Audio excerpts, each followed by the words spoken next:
Jump aboard the backlog boat. Robert, Jake, Stephanie will keep you afloat. Podcasting all night, sailing through the waves, talking games, movies, and the stardust they crave. They dive deep into the stories untold, exploring worlds with secrets so bold.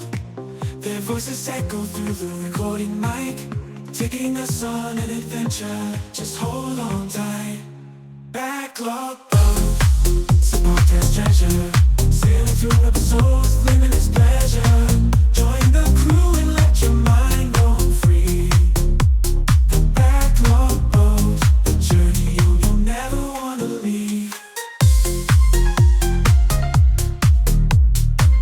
Welcome to the 22nd episode of The Backlog Boat. As always, I'm your captain, Roberto Gonzalez. To my left, we have the Navigator. What up, Jake here. And to my right, we have the Doctor. Hello. And here we are for our Spoilercast episode that we promised. This will be 3 years, boys. Got any strong opinions on that? When's the last time you did anything consistently for 3 years? I mean, I wouldn't even say we've been doing this consistently, but... We've been consistently doing an end of the year episode, at the very least. That's true. I don't know if y'all remember this, but at the very beginning of the year, we actually said things to ourselves to hear today. I don't want to hear that. I don't have a playback of it or anything. Okay, good, because I definitely fucked all that up. But we did say that, there were things we wanted to do, and I don't remember what we said. One of them was I wanted to make 2 games this year, which did not happen. Do you remember what you said, Stephanie? All I know is that it was probably related to my job. And now I don't want to say anything yet. So you know what? We're going to take a pause. I honestly don't remember what I said. I might not have had 2 games this year, but I did bully Robert into making a game after trying to for a decade. So I feel like that was a success. Well, to be fair, I think a lot of it was I always thought I didn't have it in me, like you had all these people that were like, "Oh yeah, we can make games and everything," and I was like, "Oh yeah, I'm definitely not going to fit in." Then you guys made a game, and it's a great game, but artistically, I was like, "Huh, okay, I can do this." So you looked at it and was like, "Yeah, this is a piece of shit. I can do that too." I didn't say is that. What I heard. That's not what I said. That's what I felt. But we did it. We made a game. Man, it's all about growth mindset. You can do anything you feel like doing, as long as you can force yourself to do it. Which I feel like is the problem that most people have with doing literally anything. Well, in the spirit of last year's, is there anything you guys want to say to yourself in a year? No, hopefully I'm not dead next year. All right. High goals. What about you, Stephanie? I guess just to play more stuff. That'd be nice. Okay. I don't have advice for my future self per se, but I wanted to lock in on 2025. But it turns out starting a new job and then moving and then getting settled and then having a bunch of medical shit happen kind of fucks up your whole year. So, hopefully, next year is my year. Next year I can make the things happen that I want to make happen. And to be fair, I don't think this year was an unproductive year. I just didn't get as much shit done as I wanted to due to obliterating my knee. Losing weight was going good, and then obliterated my knee. I was getting a lot better at Muay Thai. Game dev was going pretty good. And then my job fucked me in the ass with all these harsh deadlines. And then I stopped wanting to look at computers. But I did pick up streaming, which is a fun hobby. I do enjoy it. One of my favorite pastimes is couch co-op with a friend or a sibling just sitting there, passing the controller, playing the same game. Or Robert and I sitting on the couch together, playing a game and then cracking jokes about it. And I feel like streaming brings back that vibe, which is nice. Yeah. I mean, it is nice to be able to just log in and see stream sometimes, even if I'm not playing the game you're playing. It's nice to watch you play games that I would never play. Yeah, I feel like instead of trying to bully people into like playing these things that I love, I can just play them myself and upload a VOD, and then maybe they'll have more of a chance of experiencing that game or why I think it's cool. Nah, I'm just gonna keep bullying you guys into playing games. Because, like, as I said, watching you play XCOM is just like, oh yeah, I cannot make everybody like the things I like. This is not happening. You are a fucking anxious mess trying to play this fucking video game. True. But yeah, hopefully next year make some new games. If my surgery doesn't kill me, get back in shape again. Let's up my streaming ante. I got some plans after I come back from break. And by break, I mean surgery break, not like winter break. So, Year de la Jake. Maybe. Watch me get hit by a car tomorrow. It's gonna be fucking cool. I feel like these aren't the things we want to put out into the universe. The year of the Jake, yes, that's good. But getting hit by a car, not so much. No goal, Stephanie. You just want to play more games. Just have more time for yourself. Yeah, that sounds good to me. Is there anything you could do to like make that happen? Any like small steps you can take? Yeah, probably. I think it will just be like having better boundaries with work and seeing how that goes for the new year. I feel like now, because I've been at this new job for like 7 months, I'm like, okay, I think this is like doable. Way more doable than at the beginning of this year. Good. I have an unspoken contract with my work, but I don't want to let them know that because then they'll probably fire me. Like, and also maybe things you don't want to say out loud here. Well, I'm just of the opinion that if I'm not at work, I don't want to work. And I feel like that's fair. But I think my job wants me to be available all the time, which I can see the people that like working from home making the argument, hey man, if I work from home, I'm available all the time. But me, I don't work from home explicitly. Therefore, if I'm not at work, I'm not available. Like if I occasionally need to put in extra time, sure. But that's not the reg. That's not the standard I want to set. Fair. I think my goal for this year is to, actually work on my backlog. Like I actually get through the games that we joke around that I haven't played for like 2-3 years now.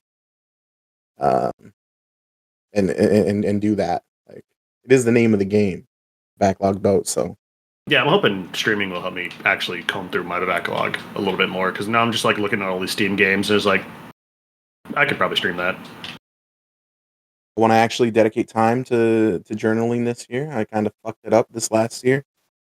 So that one too. Hopefully in a year I'll be able to say, yep, filled this out whole year. Hobonichi. Creatively, I don't want to like make a song per se, but I feel like I could get good enough at playing bass that I could put something that I played into a video game. You I heard feel that like that's right, a Stephanie? doable. Next video game we make is gonna have Jake music. No, I said I could probably put something in there. That's what I heard. Fuck you. What's our fucking sound engineer gonna do? Sorry, If I do Mark, it all. I'm coming for your job. Fuck you. He doesn't even get paid. He's not even gonna get paid for the fucking new podcast song I asked him to make. And now that it's out there, now there's pressure. Now he has to do it. Well, He's not going to get paid yet. I'm not paying that exactly. bitch. What? Well, You paying him? did you hire him? I told him to buy him a 6-pack. There you go. That's payment. So A 6-pack of fucking Bodie and a kiss on the cheek. Boom, done. all right. Well, now that we got that out of the way, we somewhat have goals for this next year. Yeah, I mean we can still go through the filler. How was y'all Christmas? I'll let you take this one, Stephanie. Yeah, mine was all right. What about your guys's? I have no further details. I was about to say, I think out of all of you, my Christmases are probably like way boring. So just throwing that out there. Just all family, had good food. I am excited because I got these enamel cast iron like pans, and I was not aware, I guess, about So I did know that cast iron is like amazing. I just didn't know how expensive it was. And they're actually like my favorite color. So I was like, this is nice. Yeah, I cast iron pan one year and then I didn't season it, and now I feel fucking stupid because now it got rusted and shitty, so I just tossed it out. And I didn't realize it was like a hot commodity. I didn't realize that like could have paid for my grandkids' college education.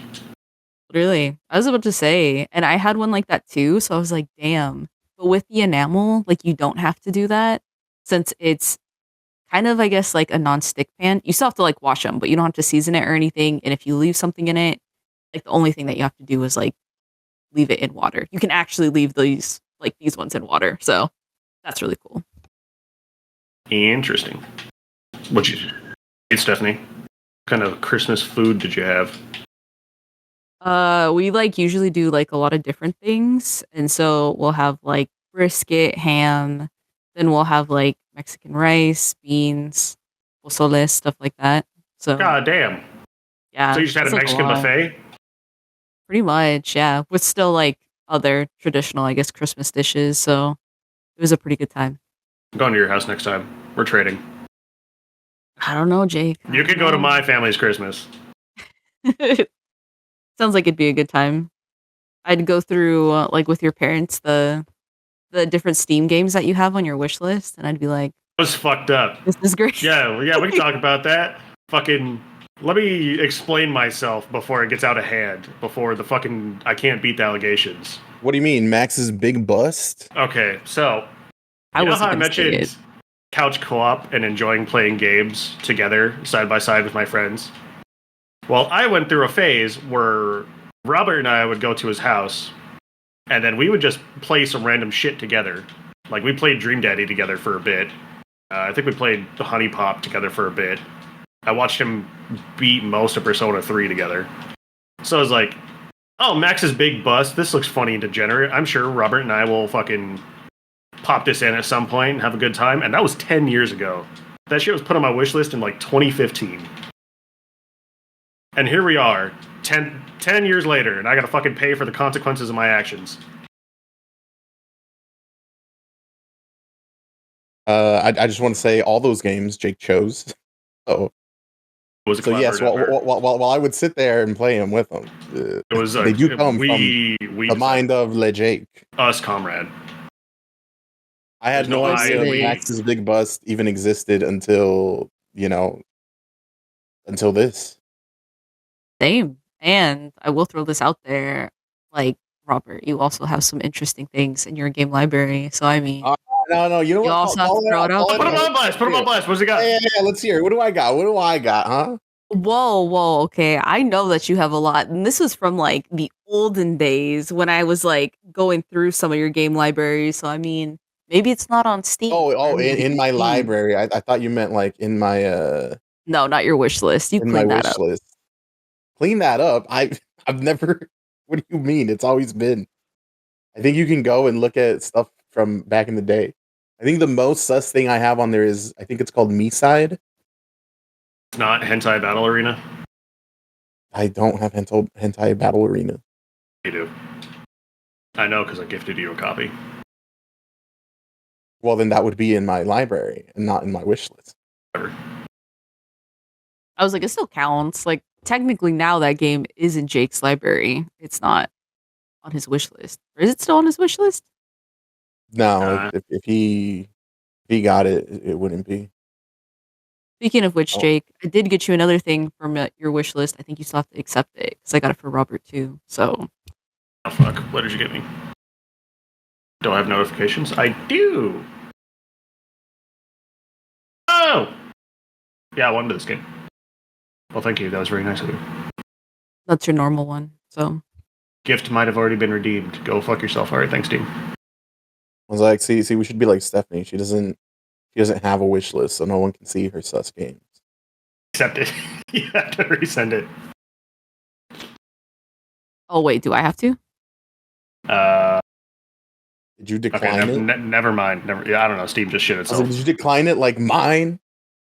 You're goddamn right. I declined Golem because you and Bran were like, "No, you have to stream Golem. It'll be so funny. It'll be so funny to watch you play this shit game that nobody wanted."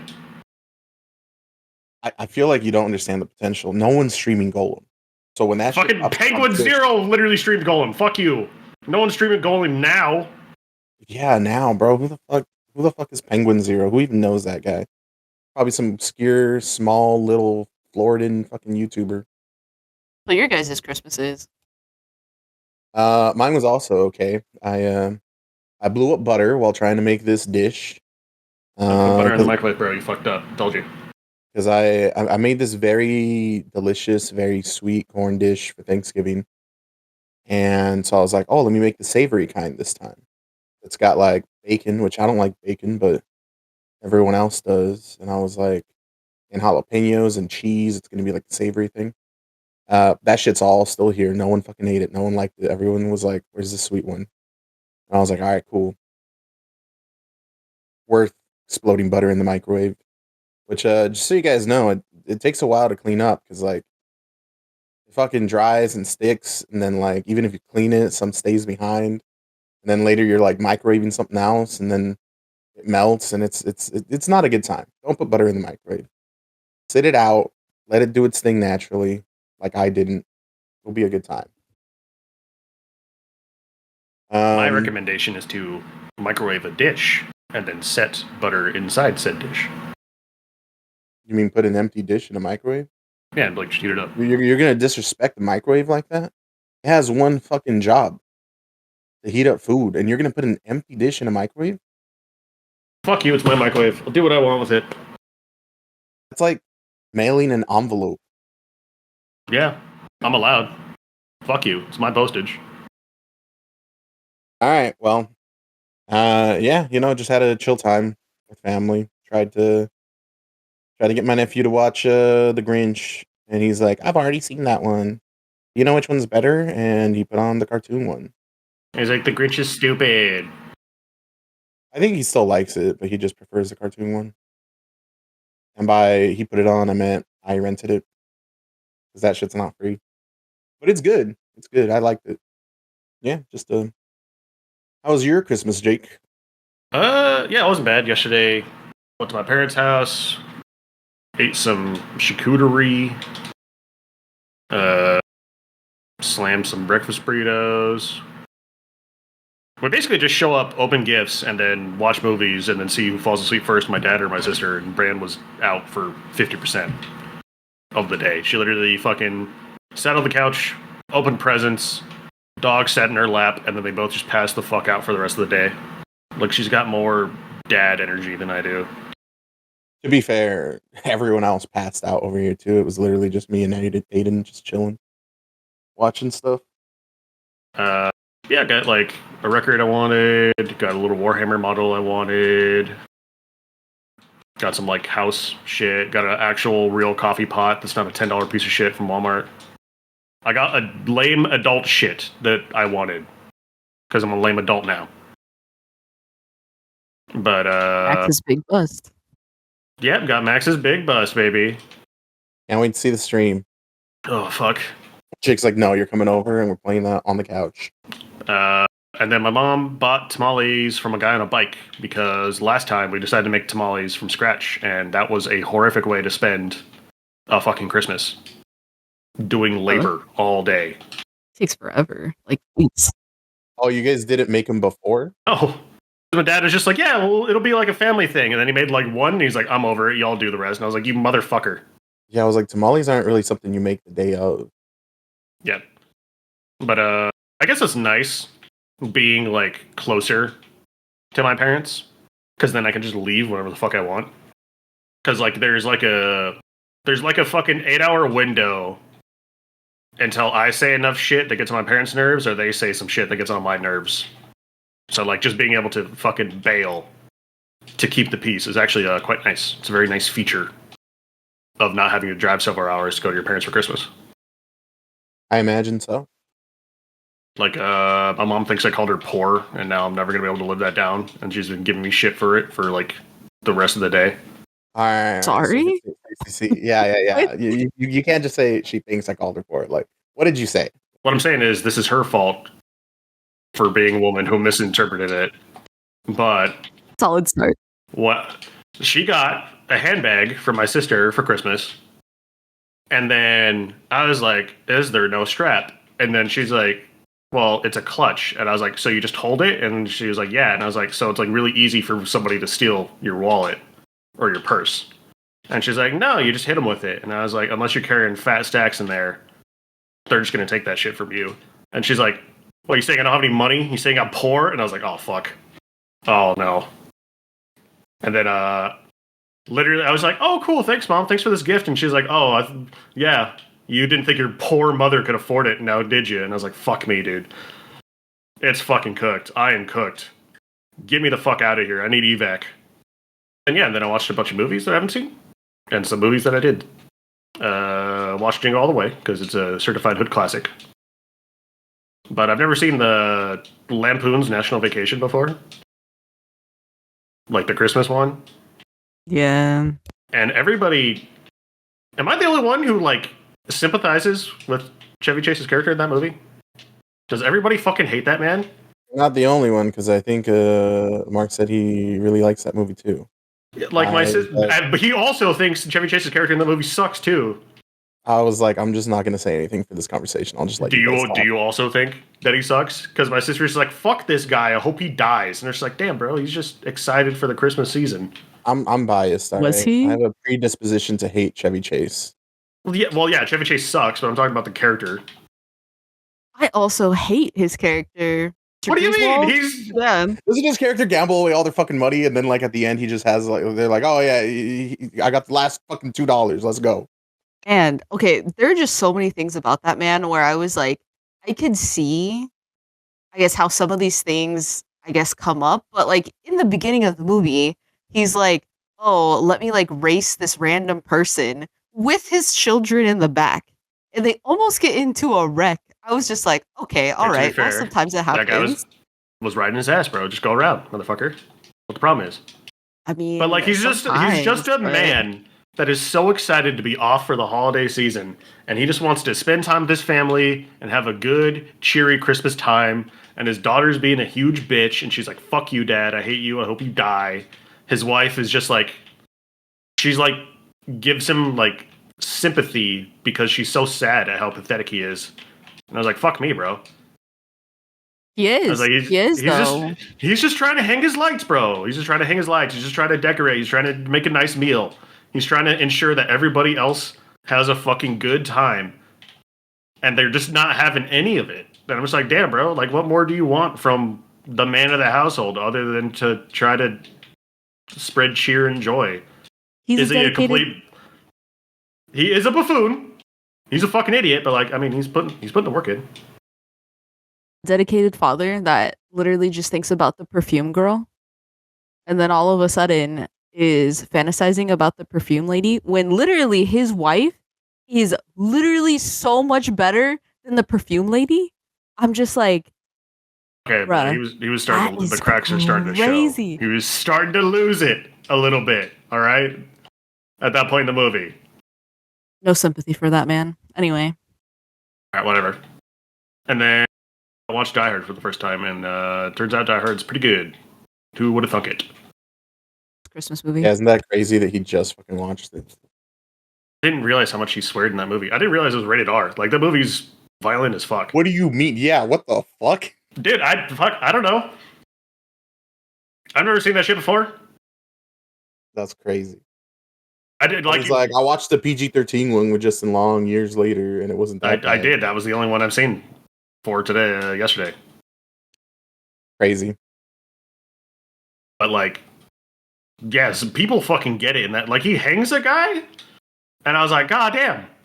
I don't think this is a Christmas movie. I don't think you should show this to your children. It is a Christmas movie.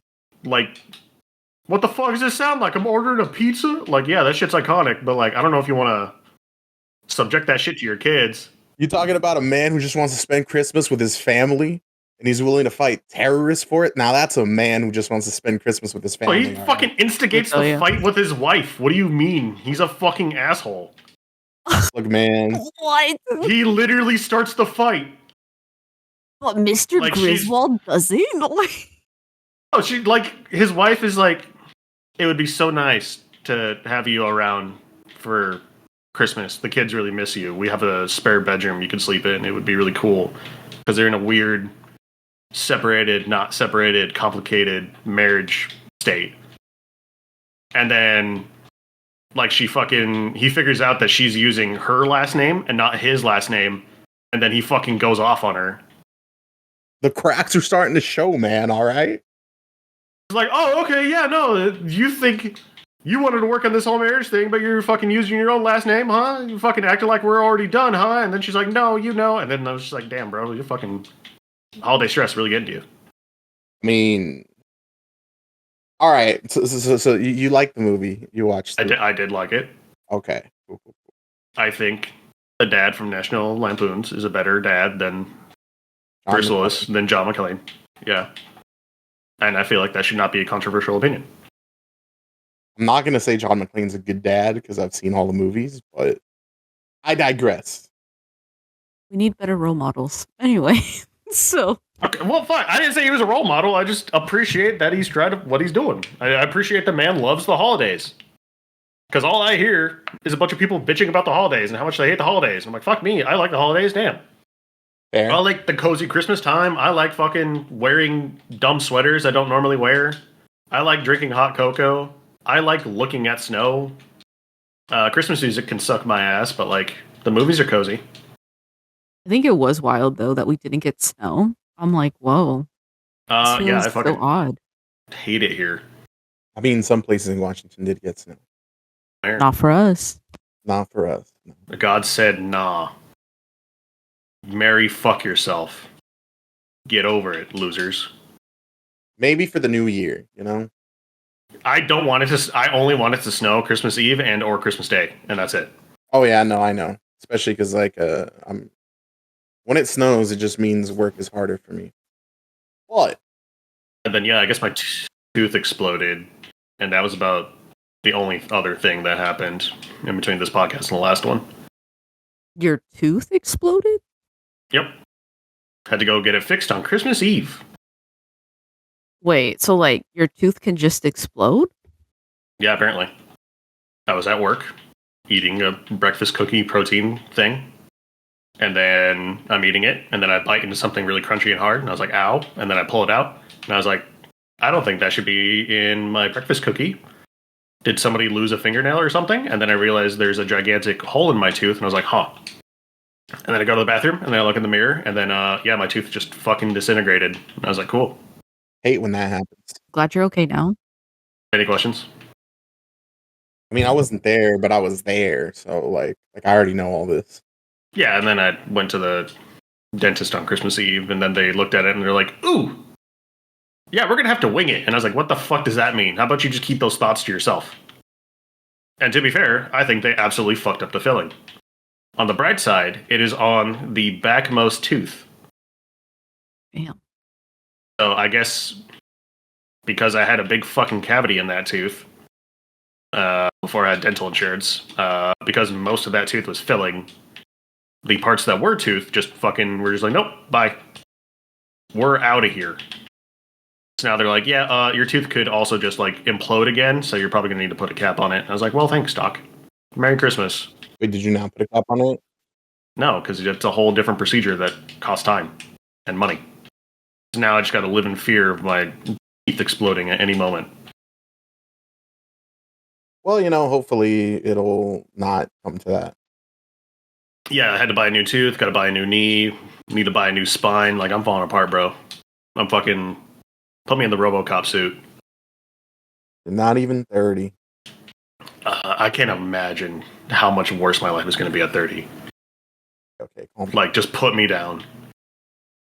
Well, what an eventful year. Hopefully, this next year, you know, turns out a little different. I don't think it was a bad year. Do we want to talk about Robert's birthday at all? His big birthday bash. Nah. His big 4-0. First of all, it was not my big 4-0. Oh, what's it feel like to be middle-aged, Rob? You know, feels like we are finally going to be talking about the same things for once on a podcast. Fuck you. Whatever. I don't know, man. BJ My was tooth good. didn't explode and my knee didn't explode, so Doing better than me. All right. Here we are. Say my saving graces to the gods that be. Fair enough. Did you get anything cool at least? My birthday? Yeah. I mean, yes, I did get something cool. I got a lot of cool things. For example, I did get a Chainsaw Man vinyl that I have not tested yet because I don't know where my record player is. How do you even lose a record player? What do you mean? Because I thought it was in the kitchen. It used to be in the kitchen. Oh. And then, it got moved and I was like, where is it? And they're like, oh, somewhere. And I was like, cool. Stephanie, I'll tell you the story of what happened to that fucking record. Yeah, at Walmart. I think she was Yeah. there. Yeah, Okay. I was present, but yeah, I appreciate the story though. Just double checking that I already bitched about it getting sucked into like a fucking conveyor belt, and then the cashier doing nothing about it. I also got a lot of other cool stuff, like, a smut sign. That was classy. That's good. I'm sure the nephew will appreciate that. And I have also not yet, actually set up the Fortnite little charger light up bar thing. Because I don't really have room for it here. I would have to pull a Jake and put a table behind me. But, that's where my bed is, so. We'll throw out your bed. We'll figure it out. Sounds like you have a bed behind you, so you could just put it on there. No, I'm just kidding. Sleeping in a wheelchair. I was like, you can move that shit to the floor when you're going to sleep. What? What is happening here? I feel like it wouldn't really stand on the bed, Bruh. Would be noticeable. Now you're just saying like, oh, I need one of those lap desks or whatever. Yeah, these are excuses. Literally, I was like, all I'm heard is you don't like the gift. I honestly, I love all the gifts. I also got some really cool books, Now I feel like I got to say everything, or else like people are gonna be like, "You didn't mention my gift." I see. It is cool. I loved everything. It was really great. Everyone did so much. It was amazing. It was a One Piece themed party. It was great. Jake made some Mai Tais that made me retire from drinking. So yeah, that made a lot of people retire from drinking. To be fair, like I think I'm done ski too. Like fuck. Oh, those are brutal.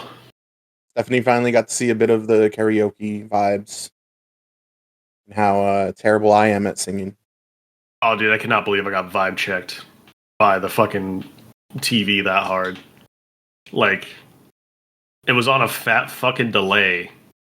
So, you heard me sing, like, several seconds ahead, the actual singing. So, it was just me singing by myself. And I was like, oh, I didn't want to hear that. Rock band, what the fuck? Why are you so out of sync, bro? Now I'm just self-conscious about it because I'm too sober. Instantly sober up. Yeah, I was just like, it was literally just like, oh no, I'm not good at this. Oh no, there's people watching. Oh fuck. But did you all ever like figure out what was going on? Because wasn't there like something happening with all this stuff? It was a sound bar. Yeah, we got it sorted. Yeah, because like the sound bar would not be the same as the TV because obviously the TV would be playing it before it goes to the soundbar. And yeah. So he just turned off the soundbar and went off the TV. And then I couldn't hear myself, and then it was a good time. Yeah. We could hear him. I couldn't. I had a great cover of Hey by the Pixies. Fuck you. I didn't say it was bad. I just said we could hear you. But I think that was about it before the last episode. It feels like it wasn't that long ago, but I guess it was a whole month. But I don't think we've explained the point of this end of the year episode, because normally we do a top 10 of our favorite things we consumed this year. But I've been kind of fucking busy. So by process of elimination, if we did that again, the Minecraft movie would end up in like top 5, just due to how little media I consumed. So we're not doing that. Instead, we each grabbed a piece of media that we would like the other 2 members of the podcast to consume, so we could finally all cohesively have a conversation about the same pieces of media, rather than me being like, wow, I really like this cool obscure thing, and then Robert going, and then Stephanie going, yeah. And then that's the end of the conversation.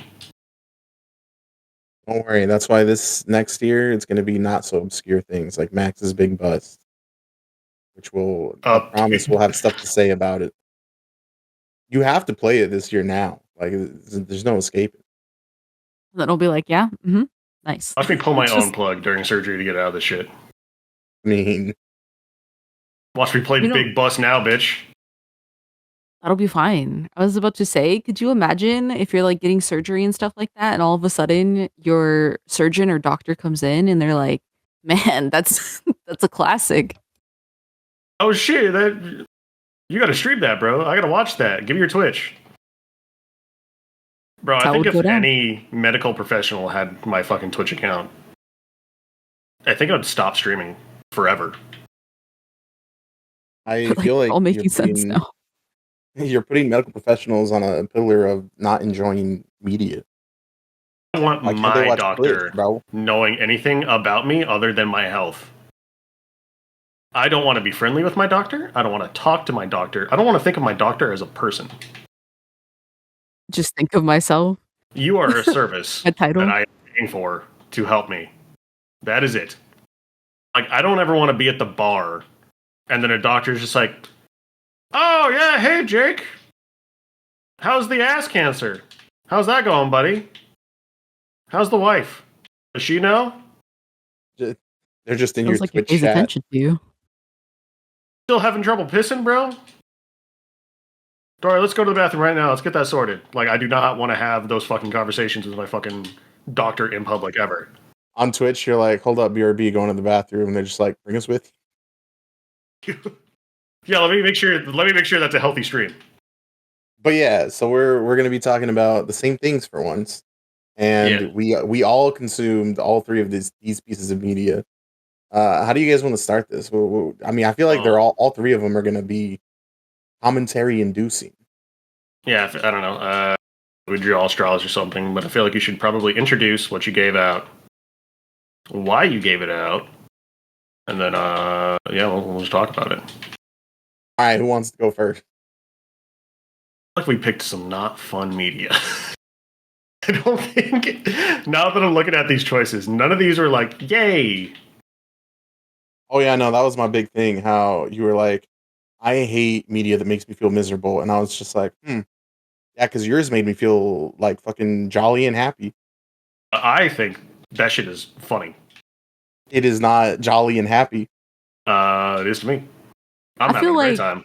We should start with Jake's though, because I feel like we've kind of talked about, well, sort of, but the other ones have kind of come up a little bit. So I think it would be interesting to my number one for the first year of this podcast, Flowers of Evil. I bullied Robert and Stephanie into watching the anime. And I will just throw this out there real quick.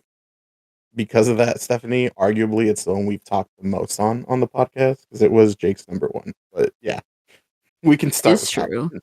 Yeah, I'm probably just going to regurgitate some of the same shit, but I picked this because this is obviously one of the most interesting pieces of media I consumed in 2023. I also think this anime is absolutely fucking gorgeous. I can see it bleeding money, and I know exactly why I didn't get a fucking season 2. Like, this anime is slow and boring in a beautiful way that I fuck with. What'd y'all think of Flowers of Evil, y'all?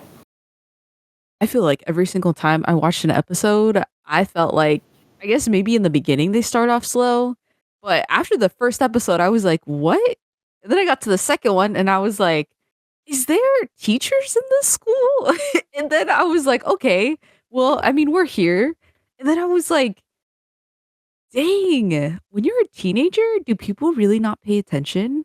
I'm like, this is crazy. Like, I was like texting Robert when I was like watching this, and the whole library scene, I to this day, I'm like, what? Like, what the hell? Like, I don't even know.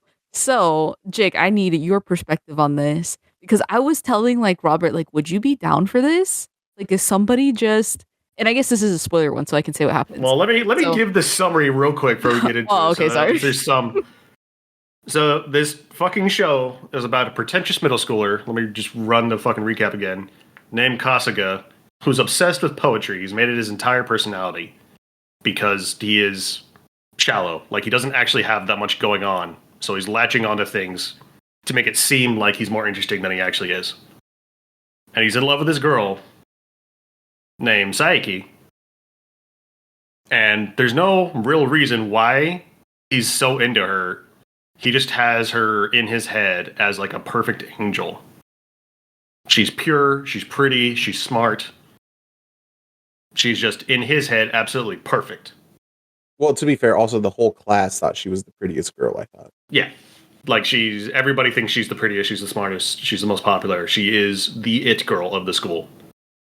And at some point, she leaves her gym clothes behind at school. And Kasuga goes back to school late one day to go pick up a book that he forgot.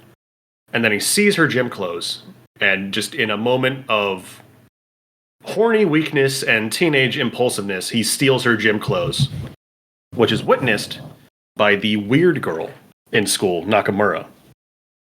And she uses this information to blackmail Kasuga into increasingly more horrific and cringe-inducing things. And then it kind of just goes off the rails from there. Now, Stephanie, why don't you talk about one of the things that she does to Kasuga over the course of this show? So, in the library. Again, just like Jake had pointed out, he's going through some stuff, I guess. And so basically, like, this weird girl, I'll put that in quotation marks, is like... this fucking sociopath. Yeah, is just basically like trying to blackmail him. And she's like, hey, you have to basically do whatever I say. So he has like the uniform, and she's like, put the uniform on, put it on, just put it on. And she's like, keeps saying it. And then she undresses him. And at first, right, I was like, okay, wait a minute. How would this go down? But like, in the anime, right, you don't like see any genitals or anything like that. But like, he is completely naked. And I'm just like, in a school? Really? And she forces that on, you know? And I'm like, wow. And their uniforms, just throwing this out there. There are different uniforms, I guess, for different schools. And it just so happens to be like the shortest shorts, almost that look like underwear for girls. And he's like wearing those. And then like, just, I don't know. Anyway, so I guess like going back off of this, when I had saw that, I was like, that is like crazy to think about. I get it, like somebody that is of the opposite gender, I guess like undressing you. But I'm like, that would freak me the fuck out. I'd be like, what is happening right now? It freaks him the fuck out. Like, hear me out. Yeah, she basically just sexually assaults him in the library after school. Because she's like, hey, bring the uniform, meet me in the library after school. And he's like, okay. And then she's like, cool, now put the uniform on. And he's like, no, I'm not doing that. That's fucked up. That's weird. And she's like, okay, bitch. And then she just... like, it's one of the most violent things I've ever seen in an anime. Like, it feels so fucking uncomfortable. Like, I think it would have been better if she just bludgeoned his fucking teeth in with a book or something. But, like, her just, like, knocking him down and then just grabbing his fucking pant legs and then tearing them off. It's, like, actually fucking horrifying. It's crazy. It's literally crazy. And so I was talking about this with Robert, and I won't say what he said, but well, no, somebody did that. I'll say it. It's fine. Okay. But first, yeah, let Jake say his. Somebody did this to you. No, it's like no, like it. I don't think it's supposed to be like, oh, this is a meet cute. She ripped my clothes off and then forcefully dressed me in these used, sweaty gym clothes of the girl I have a crush on. That's cool. No, like it is fucked up. It is like traumatizing, and then he just has to go home and then just deal with the trauma of what just happened. And then like, yeah, and then fucking Saiki walks into the library because fucking Nakamura asked her to meet her there. And then he just has to run out as quick as he can before she fucking sees anything. Like, it's Nakamura. Oh, she's like a weird fucking sociopath. She's like, we can get into this later, but it's very clear that she's trying to make Kasuga even like ruin his reputation worse than what hers is. But we can get into the whys she might be doing that a little bit later. What is your opinion on the fucking... Any thoughts on the most horrifying fucking scene I've ever seen in an anime, Robert? Okay, see the way that you guys are like framing this, it's gonna completely change the fucking Say it. viewpoint. No, Oh, I'm Jake. gonna say Just it. say I'm it. saying it's gonna Whole be chest. change the viewpoint because what Stephanie asked me was, "Hey, would you like let a girl do this? Like, would you just be down? Like, if a girl started doing that in the fucking library or whatever?" And I was like, "Well, it's not that like I'd like her or anything, or that I'd be like down for it." I was like, "But like, you're a fucking horny kid at that time." I was like, I don't think I would stop it. Like, I wouldn't do anything. Like, I'd be like him. I would just like let it happen. Like, and I was like, just because he doesn't like her, he's clearly, and this is shown more throughout the things. Like, he is with her at least more willing to show his pervertedness than with the other one. But that's because, and we'll get to that because that's more important with how he views the psyche or psycho, how the fuck you pronounce her name, Psyche. psyche, and how he feels about that. But I was like, yeah, like I don't think I would have like fought back or done anything. I'd be like, okay, well, I I'm gonna think see where this goes. you're reading too much into it. In my head, my understanding of Kasuga is he's a massive fucking pussy. So he just didn't do anything because instead of having a flight or fight response, he just froze up and did nothing and just let it happen. Like, I don't think Nakamura is stronger than Kasuga. I think he's just like refuses to defend himself in any kind of way. Well, no, yeah, but he if he clearly has some mixed feelings about her. Well, yeah, I mean, probably. Because, like, oh, cool, a girl's ripping my clothes off. Uh-oh, this is not consensual. Yeah, And see, like, I would totally get it if it was just that, right? If it was like, oh, she's taking my clothes off.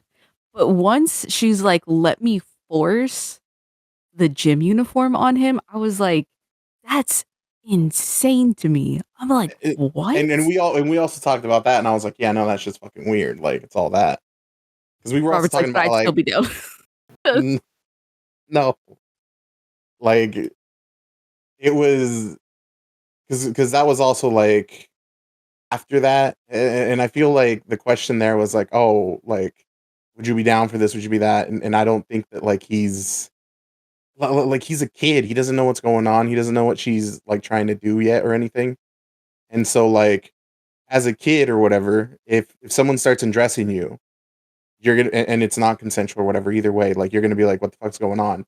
But then like she starts putting on the other clothes, I'd be like, oh, okay, she wants me to be wearing this clothes when what's her name shows up. I know, it's like the blackmail starts, like, mundane. Like, it literally just feels like she's trying to blackmail Kasuga into hanging out with her because she doesn't have anybody to hang out with. And then after, like, the only fucking thing Kasuga talks about is that fucking book and how much of a crush he has on Saeki. And I feel like she knows that. So she's, like, trying to, like, blackmail him in such a way that it ruins, like, any chance he would have had of getting together with Saeki. Just trying to fucking absolutely decimate his chances with this fucking girl. So that he has to hang out with her, because nobody else would want to hang out with a fucking weirdo like that. If somebody caught you wearing another girl's school uniform. So is your guys's Stefania, or is this just Jake's interpretation of her as someone who is doing this for that reason, just because she's lonely and wants him to hang out with her? I don't know. I guess I'll say this. Like, I do think it's really interesting that, like, I guess his crush or whatever is like the prettiest girl in school. I was like also telling Robert about this. I did not notice anybody talking about like the most handsome guy in school. And then I looked at like their classmates and I was like, bruh, some of these some of these dudes look scary. Like, dang. So like kind of thinking about all of these things. I do think like in terms of like, I don't know, if there's like a hierarchy in their class, I think like Kasuga he's doing okay for himself, right? And so I do think if she's like, oh dang, if one person were maybe to like me and it's him, that could maybe like help with some things. And then I do think she starts to like him. Maybe she I already think, yeah, I think Nakamura liked Kasuga the whole time because, like, whenever she sees Kasuga making any fucking headway with Saiki, she, like, the fucking blackmailing and the pranks get worse significantly. Like, she's, like, lashing out at him because she's jealous. And then at some point, like, somehow, despite Kasuga being a spineless little bitch, he does manage to ask Saiki out on a date and then riz her up and then ask her to be his fucking girlfriend. Like, despite everything, it's still the relationship he wanted still happens. And then he fucking cucks himself, which is one of the funniest fucking things I've ever seen and one of the most tragic fucking scenes in an anime. I want a pure platonic relationship. And I was like, bro, what's going on? You doing all right, buddy? Yeah, And I feel- that was kind of wild. I was like, And what? And in my head, the only reason why Saiki agreed to go on a date with him in the first place is I think Robert and I were fighting over the fucking translation / interpretation. But when she's like pouring her heart out to him and she's like, I'm a weak person, Robert thought that was a manipulation tactic. I interpreted that as her saying that she's insecure and she's not very confident. And under that lens, it makes perfect sense to me why she would date this absolute fucking weirdo with no spine or hobbies. I definitely agree, but like, hear me out. Hear me out with this, right? So I had also talked about this, and I don't know if there are different translations of this anime, so I'm just gonna throw that out there right now. But like his friends and the things that they would fucking talk about, I was like, what the fuck is happening? I was like, damn. Like if I was in their class and I heard this, I would be like, all of you are like the grossest, nastiest people. Why would I hang out with you? And I guess like he's also perverted on the inside, but at least he keeps it on the inside. Because some of that, I was like, what are we talking about? What? I mean, his friends are pieces of shit, but like that's very common language from boys around that age in that environment. Unfortunately, Stephanie, I hate to give you that information. That's what Robert also said. I There have were heard- some things. I have heard people I hung out with in middle school say the exact same shit. And I specifically told Jake, even when I watched it, I was like, I never had these conversations. Like we talked about girls, yeah, and other stuff, but not the way they do. I was like, that's like, And here's the crazy part, right? I was like, I totally get some of it, right? I was like, okay, like literally when they're talking about like, oh, I have this movie, literally I can just think about like middle school and like hearing that same shit. But then the way that they talked about women, I was like, oh my God, what the fuck? Like they're commenting on everything. And I'm like, damn, like what kind of porn were you guys watching? Like what the fuck? Anyway, so I guess like my whole thing is thinking about their class, thinking about like how some of the students look like I do think that she was insecure, but from what she got to choose from, like, and from the outside looking in, right? Like, I don't think it's like the worst person to choose. So yeah, she was like, oh dang, I just want this guy to like me. But like, oh my God, I don't even remember what the other guy's name is, but the one with like the really curly hair that's like his best friend that literally just like, huh? The fat kid? I think so, but he basically like stops talking to him after something, and I was like, okay, you're not even a good friend. Like you're just a shitty person overall. Like you talk about women weird, and you ain't gonna be there for the homie. What? No, they're all like, it's all like vapid and like fragile friendships, which is a very middle school, like it is rough, but it is a very accurate portrayal of my time in school around that point in time. For perspective, Japanese middle school goes on 1 year longer, so they're actually freshmen in high school. And I definitely agree. Like some relationships, especially in high school and middle school, were definitely very fickle. But I can say that there were at least like some relationships that I had where they were like, I guess like would stand up for me. And if they like heard something, they would at least like ask me first instead of just going along with whatever is being told. I think like the rumor was like, yeah, he's hanging out with Nakamura, or he has a crush on Nakamura, the weird girl that's blackmailing him because she's forcing him to spend time with her. And then they just all stop talking to him. All of his homies drop off the face of the fucking earth. Literally. And then when they find out about the other girl, they're like, oh shit, like Yeah, as soon as they figure out he's rizzing the most popular girl in school, they're all just like, oh, that's our boy! Yeah! Like, they're vapid, they're fake, they're shallow. His friends are the fucking worst. And I think he knows that, which is why he doesn't really care whether or not they're in or out of his life. And that's fair. And I guess that's just like one of the things that I like thought of when I was watching this. Like, out of all the boys in their class, like he's not the worst, I guess, is what I'm trying to say with it. So maybe In my she also head, liked him too.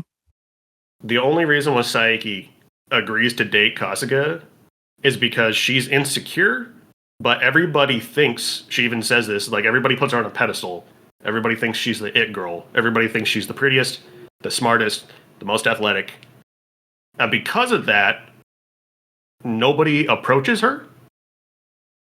Like, I don't think anybody ever has expressed romantic interest in her at all. And she's a teenage girl that wants to experience romance and love and shit. So, like, Kasuga, even though he's a fucking nerdy little weirdo, just having the balls to come up and ask. Like, in her head, as soon as she's like, oh, somebody's interested in me? Oh, let's go. This is great. And then she's like, trying to do everything she can to like be more interesting to him. Like she reads the pretentious fucking poetry book that he doesn't even understand. This is true. This is true. And I guess like I do think she is insecure. I will throw that out there. Also though, like when people are like looking at her, like she knows that they're talking about her, you know? So she knows that like guys have crushes on her, at least in their class. So I do think she wants a relationship, but I do think it matters like who it is.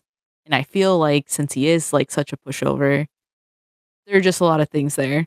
But anyway, my whole thing is that out of the whole class, I don't think he's the worst one. And there's never any talk about like a handsome dude at school. Yeah, go ahead. I was just gonna say, I'm just throwing out there. It's not that everyone thinks she's the smartest. She is the smartest. She is has actually good grades. She is actually intelligent. Like she is the smartest. She is the prettiest. She is the most athletic. so, I'm saying she does have the fucking knowledge of these things. Yeah, but as I said, I just don't think she puts herself on that high. Like she has the opposite of an ego problem. She has a self-confidence problem. So that's where I think why she takes an interest in that relationship with Kasuga, even though he's an absolute fucking weirdo. And then this shit escalates over time to where Kasuga fucking realizes that this is a hollow, nothing relationship. The image that he had in his head of this girl was way better than what she actually turned out to be. Like, I feel like as soon as she was just like, yeah, I'm insecure, I don't have confidence, I don't think I'm the fucking girl that everybody thinks I am, I think all interest in his head just instantly died.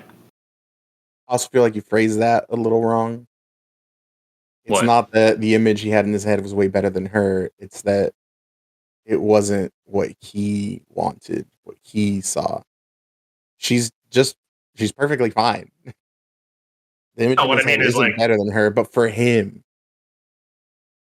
And he also didn't really want to date her. He kind of just wanted to keep her on that pedestal. Because anytime well, yeah, that's what I mean.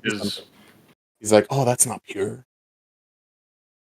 The image he had of her in his head is what he was actually infatuated with.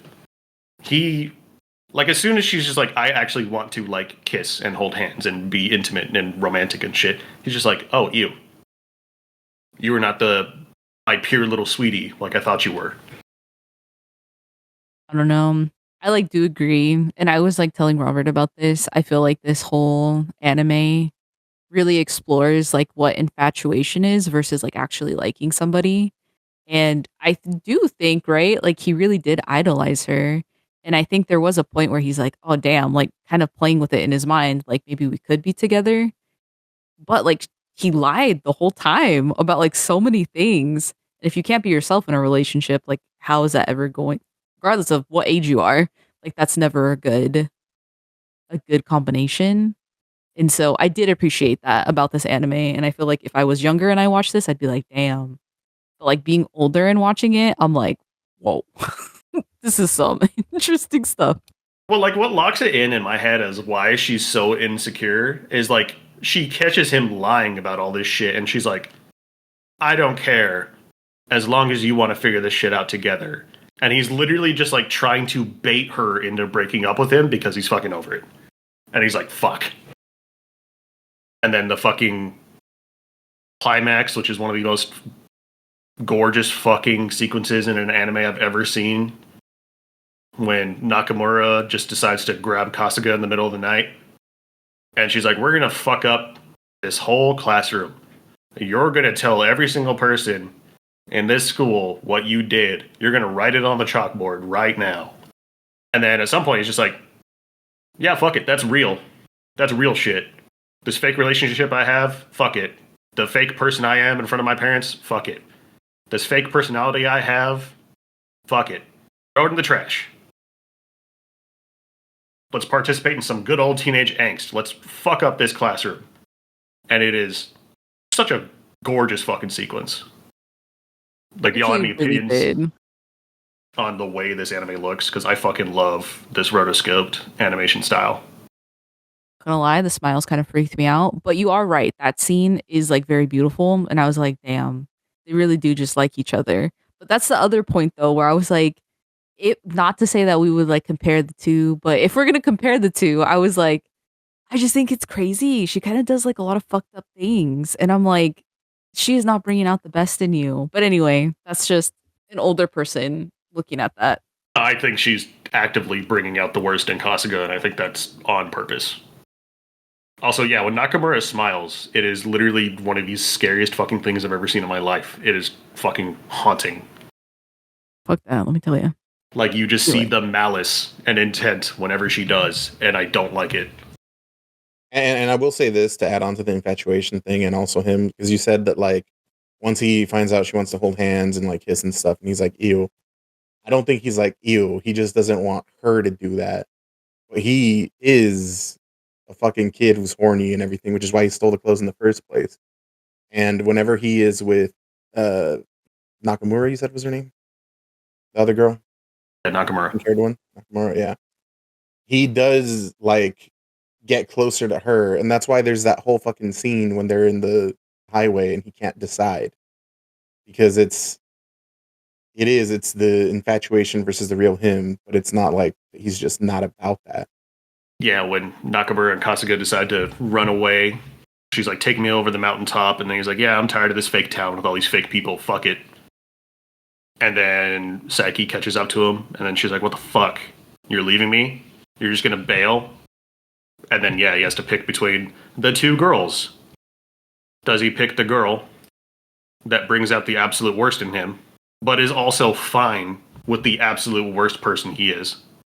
Like, he is laid bare, metaphorically and literally, everything to her, and she's fine with it, even though she's a fucking sociopathic predator. Or his perfect sweetie that isn't as perfect as he thought she was. Well, yeah, and I find it interesting that you say, like, predator. Smartest, like, the prettiest, the most athletic. because she's kind of insecure. She's And she's kind of immature. Well, yeah, they're fucking kids, though. They're in middle school, high school, whatever.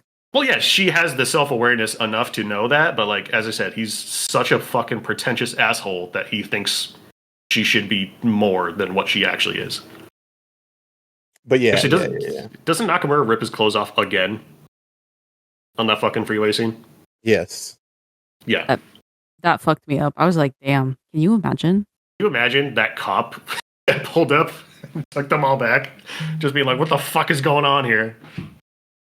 I don't know, but I don't think it was a good choice, but like I think it's understandable why he ends up going with Nakamura.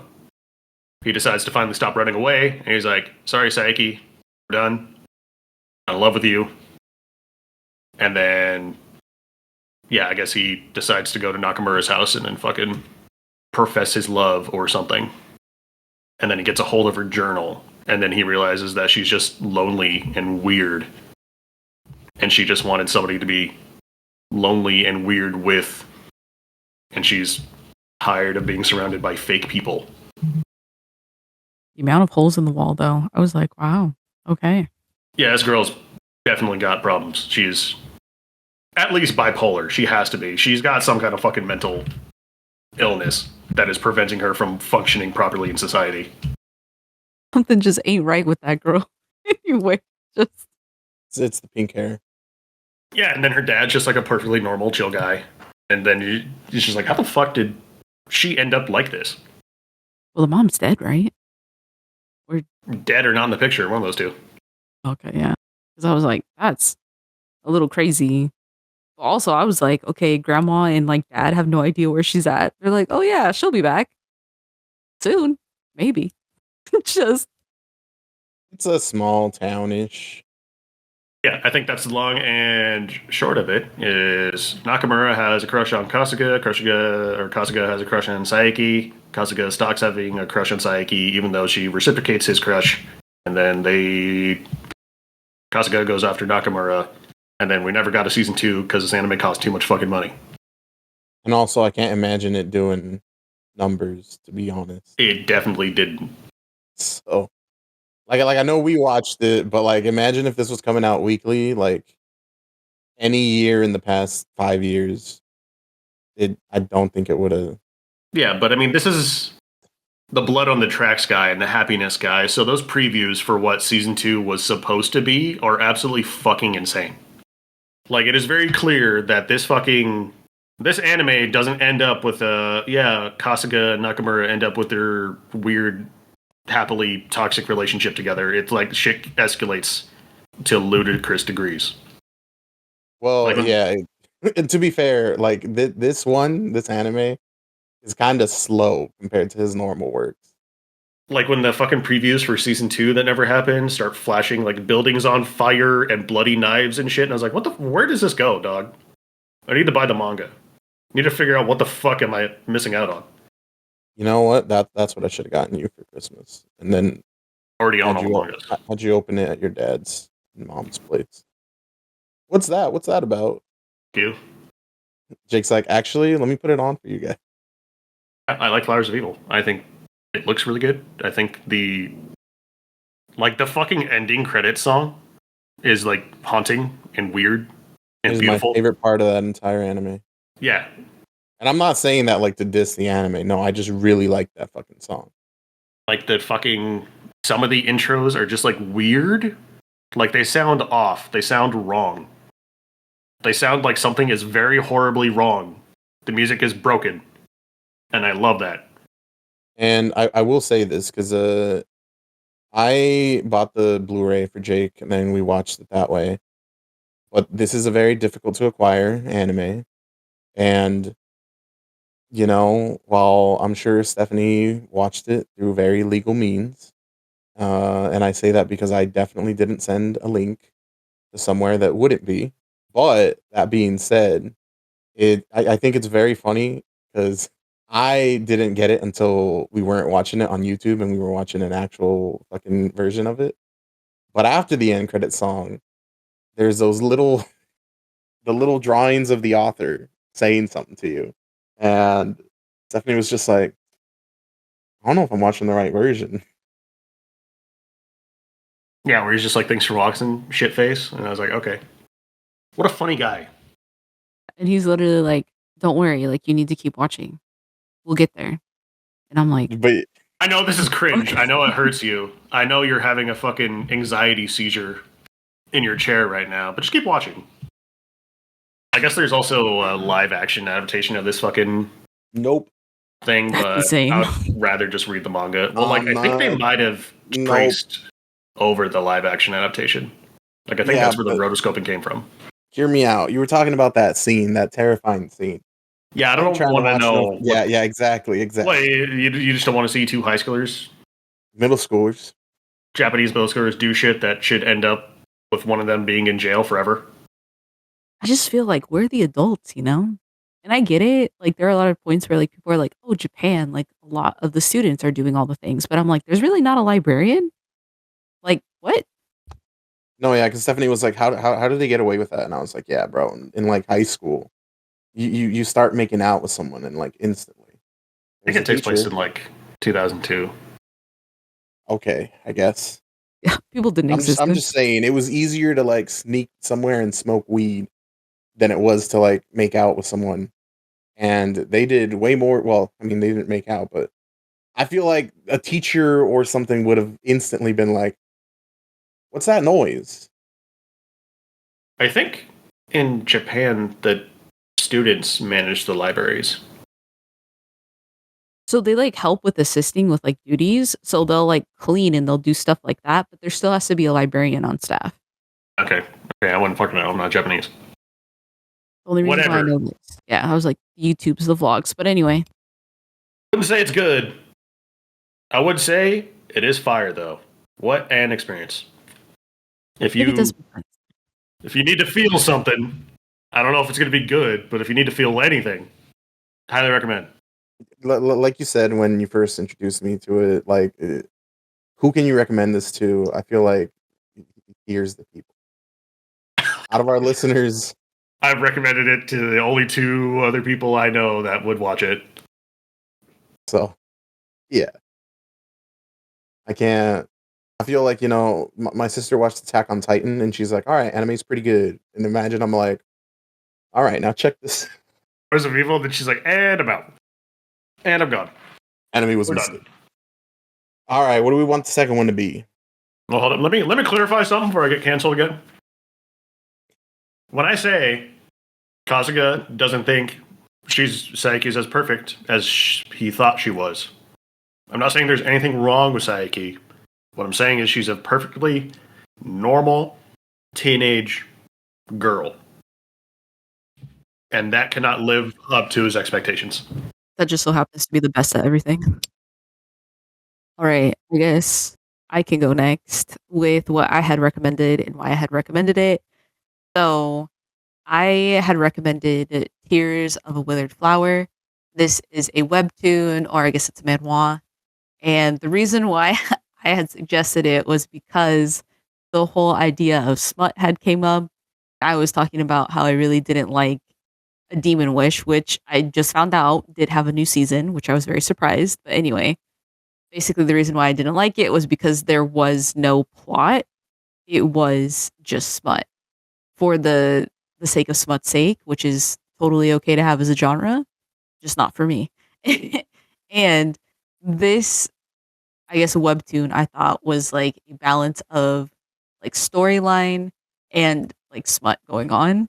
And I think Robert was able to tell me that there may or may not be an uncensored version of this. So I'm just throwing this out there. I did read the censored one, but That was basically fucking wild, Stephanie. I was like, I feel like this needs to be more censored. And then Robert's just like, hey, did you look at his dick? And I was like, what do you mean? What do you mean did I look at his dick? And he's like, yeah, bro, did you see it just hanging there? And I was like, no. It wasn't just hanging there. I thought they needed to censor this shit more, dude. I felt filthy reading this on my lunch break at work. And I was like, oh my God. I also didn't read this at work. Just throwing that out there. It is literally not safe for work. agree.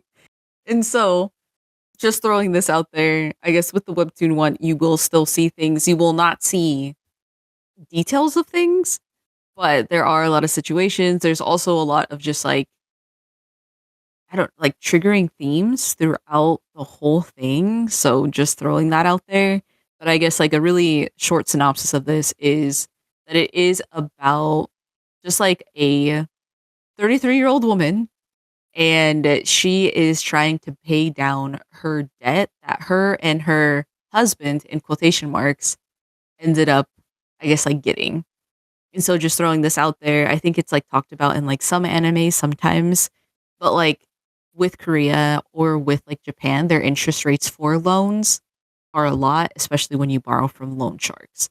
And so kind of the same thing in like the United States, if I'm being honest too. But like, so they have so much to pay. And you don't even find out, I guess, like what happened to them until like way later on. So like for this, I was like, hey, just read the first 20 chapters. You'll be able to get a sense of what's going on. So again, she's trying to help her and her husband climb out of this debt. And she is working like 3 jobs. Homeboy is like staying at home. He does get a job and he's like contributing, but that also in quotation marks. And this is like kind of their struggle. And throughout this time, you see that this 33-year-old woman is like being visited by this 23-year-old man that's like, hey, I'm into you. But she's also not like, oh, like he would never like me. He would not be into me. Like, what the heck is going on? And she takes it off as like somebody that's just coming to visit her until things get different. And there's just a lot that happens. There's like a whole cheating scandal and everything else. And she ends up being alone. There's just a lot. And so that is just the simple part of this, but it is about trauma bonding. It is about a lot of sex. And it is about, I guess, like what you will do for your partner, what you won't do. And of course, like, I guess what marriage means. So that's the simple thing. Yeah, first of all, Stephanie, I would just like to ask, are you okay? Oh, okay. Are So you here good? now. Are you good? Because I was good. reading this shit and she's like, I'm in my 30s. I'm old. I'm frumpy. I'm ugly. I'm poor. I'm in debt. And I was like, you better not be reading this shit being like, just like me for real, huh? For real, for real. No, I'm just kidding. No, so I really like, so with my webtoons, I do have like a sequence that I usually like read. So I'll read like a very serious one and then I'll follow it up with like a very lighthearted one. This is the And this number is one like, romance comic on Webtoon. yeah, I was like, it's actually doing pretty well. And so this manual is completed. It's not completed on Webtoon, but like you can find this on like different links, different sources, and it is completed. I think it has like 84. It's either 84 or 94 chapters. I have not finished it yet, but I thought it was like a good balance of like you'll read other stuff than just smut. So I was like, okay, and there will still be that smutty part just for you guys because I know it's your favorite. I know. I don't know where that allegation came for me. I do like romantic media. I just don't do it often because it usually feels bad. Like a lot of romance stories are very stupid. And this does have some stupid parts. But like I was like super interested in like the disintegration of this woman's like long-term relationship. Cuz there's like just so much shit at the beginning of this manga that hurts bad. When like he makes a move and then she turns away and she's like, I'm tired. And I'm just like, oof, that's like, I'm not saying her like husband is like justified in anything that he did, but like your relationship's cooked. If that shit's happening, y'all are fucking dunskies. And like she's clearly depressed. So like there's no opportunity for her to like even emote or have any kind of fire in the relationship or any passion or any like strong emotions about anything. And he's just concerned on living in the short term because he's kind of a fucking idiot, but also he just kind of lives one day at a time. So like it is just not working out. And then in her head, she is seeing the disintegration of her relationship and she has no fucking idea what to do about it. And that shit was absolutely heartbreaking. I would agree. Yeah. It's just like terrible to kind of see that.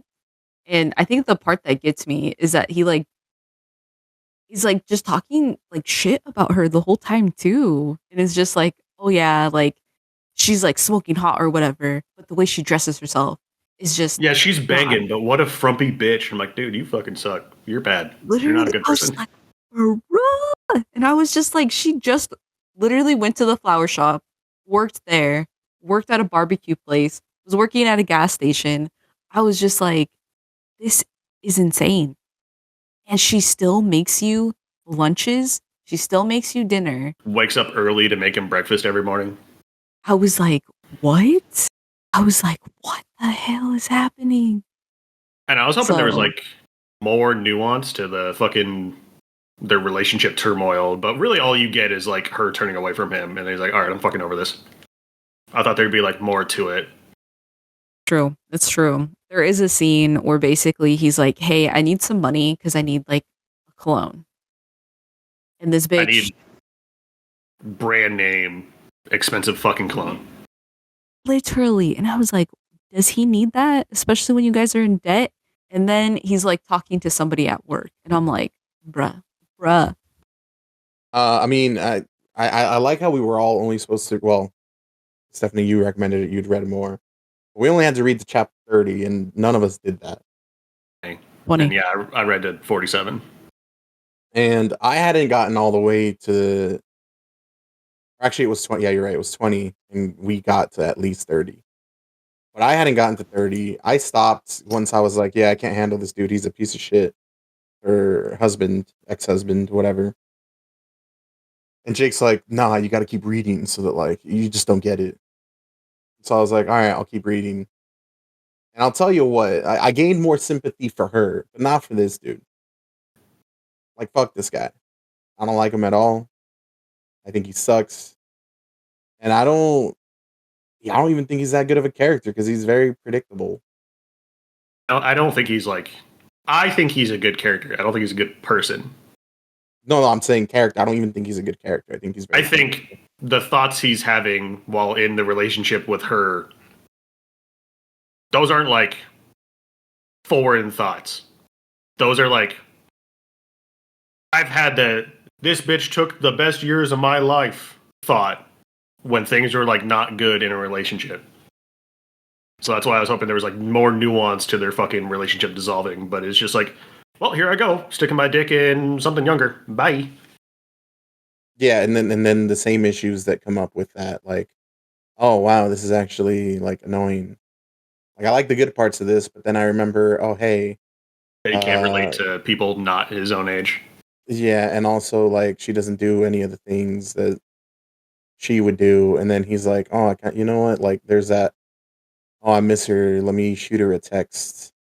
She's gonna be there. She's pathetic. She's just waiting for me, and I'm like, I'm glad that was like not more complicated than it needed to be.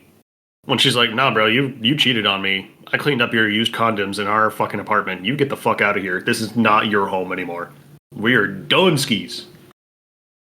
see, Jake definitely stopped reading at 46. It might have been 46. I swear to God. That's also why I stopped reading where I did, because it's like, man, I feel like there could be some stupid shit that makes me mad. Stephanie, you said you were If this at keeps what going. chapter? So I am at like 60 something. And here is the thing. Like, I was totally on board with like that guy being a piece of shit. And he is a piece of shit. Just want to throw that out there. I think there is more that gets revealed like in chapter 60 where you're like, oh, like you start to understand like how things started deteriorating so much. And it's just like so terrible. But anyway, yeah, I was like, ugh. You do get the flashbacks, which are also fucking heartbreaking, where it's just like, you and me, babe, we can do it together. Us versus the world. All I need is you. We can figure this shit out together. And then just smash cut to a fucking loveless, awful fucking toxic relationship. Okay, see, you know what my issue with that is? My issue with that is I've been that guy. I've been the fucking high schooler who's like, oh, me against the world. Like naivete, stupid hope that like isn't realistic in the future. And then, I grew up and it's like that doesn't mean love doesn't exist. Things get harder, yeah. But it also didn't make me a fucking asshole. And like he knows what he's doing. He's also 30 something. He is aware of his actions and how they're hurting someone else despite what happened. And like, maybe I haven't seen what happens in chapter 60, but I don't think that there is anything that could justify the way he's acting with like the mind space he should be in at his fucking age. Like if he wanted to leave, he should have just left, which was clearly a fucking option because that's what he fucking did. Like technically he got kicked out, but maybe I'm reading too much into it, but like obviously them going through a really rough patch, like financially, is putting way too much strain on their relationship. And then there's just two different responses to it that are both making them like unhappy. So like, I don't know, maybe he's just got like a physical touch love language that just stopped existing when things started getting real bad. And then she's got like a words of affirmation love language that stopped existing. And then like maybe the way she thinks she's showing love is by doing all these things for him, but he doesn't see it that way because he thinks that's just the expectation of a relationship. So like the fucking things are just falling apart. It's all breaking down. Or I'm reading too much into it and you're just supposed to not like him or analyze anything about him at all. I don't know. I guess like without giving like too much away, I guess I will say this. Like I do like that synopsis that the way that they love is very different, but I think it's like very important to kind of like look at like they're very young and then now they're 33, right? Like you're growing up with this person and you're growing and you're changing, and the way that you were when you were younger is not the same way that you are now. We're basically like looking at that. And I think it does do a good job of being like people do change, things change, but like what they did for one another so young, like it does impact you and it does change how you view one another. And I think that's like, it's just like crazy how you see those things like get broken down. Even with all the smut, you're like, what the fuck? This is messed up. So again, I felt the same way. I was like, hey, this dude sucks. And then I had saw like what they went through together, what was going on, and like what happened. And I'm not saying that that's like an excuse for shitty behavior, but I am saying that like at least you can understand it. Doesn't excuse it. You understand where it's coming from. Yeah, like I'm not saying this is a sympathetic character, but like it's not hard to see the fall of a weak man getting battered down to see where he ended up. Because like, yeah, in his head they're stuck together forever, no matter what. Like he doesn't even consider him getting kicked out of the apartment a breakup, which is fucking insane. Little Delulu. He's like, yeah, she's gonna take my back. She's gonna take me back. I'm just gonna go over here to my fucking 24-year-old girlfriend's place, tell this shit gets on my nerves, then like she'll call me back, then I'll move back in, and then things will just go back to the status quo. And she's like, nah, bitch, get out. I'm done with you. Fuck you. She should. As she should. The parts of this, like, manhwa that come off to me as weird is the main love interest, Taeha. Like, he's kind of a fucking creep. Most definitely. Like, he is definitely stalking this woman. Like, him renting out an entire hotel just so she doesn't have to work for the day is, like, insane and behavior. Like, that's fucking sociopathic shit. That is crazy. Her having a guy stalk her just so, like, he can keep tabs on her and her failing relationship. Literally banking on, like, setting up the failure of the relationship, making sure that she walks in on her husband cheating on her, orchestrating that entire fucking thing so that he can slide into her DMs is fucking crazy. That is insane. That is not romantic. Sounds like love to me. No, I'm just kidding. It is so fucked. The entire time I was just like, man, this girl needs to just date someone her own age. Holy shit. He's literally gaslighting her. He's gaslighting her into liking him. It is fucking crazy. And everybody's just like, man, this is so hot. This gets me so bothered. I'm buying more Louise than once. 40 hand warmers to make it seem like he has a fever so that she'll be like, oh, you're sick. Don't let me take care of you because I'm an old bitch. I'm literally waiting in my head, the only reason why he likes her is I'm literally waiting for her to be like, "Why do you like me? Why are you so attracted to me?" And then he's gonna be like, "It's because you look like my mom." I feel like it's all gonna come down to his fucking mommy issues. That's why I don't know if I can keep reading this, bro. If I read that line, I think I'm gonna have an aneurysm and die. I still do not know how they know each other. And I am in chapter 60 something. Oh shit. Yeah, Rob, do you think that's love? Do you think what Taya is doing is good for the long-term health of their weird relationship? No, like I said, because you had mentioned earlier that like you think he's only getting away with these things because he's attractive, and I was like, I don't think he should be getting away with them. No, The what I'm only saying is the reason- audience only might like this guy because he's attractive. Not like her perspective from the audience perspective. I don't even like this fucking guy. Like I said, I used to say I don't like any of them, like any of the characters. With the flashbacks, I have sympathy for her, not the ex-husband, but also I don't know if that'll change later because I wasn't on chapter 60 something, so I don't know. But speaking about the whole like the debt or whatever, because I didn't like read that much further, but she's been living on her own. She's been buying stuff for herself, spending more money. I have not seen her struggle with paying the debt off by herself now that Homie's gone. And it's under her name. So like Homie hasn't been helping her doing anything, I don't think.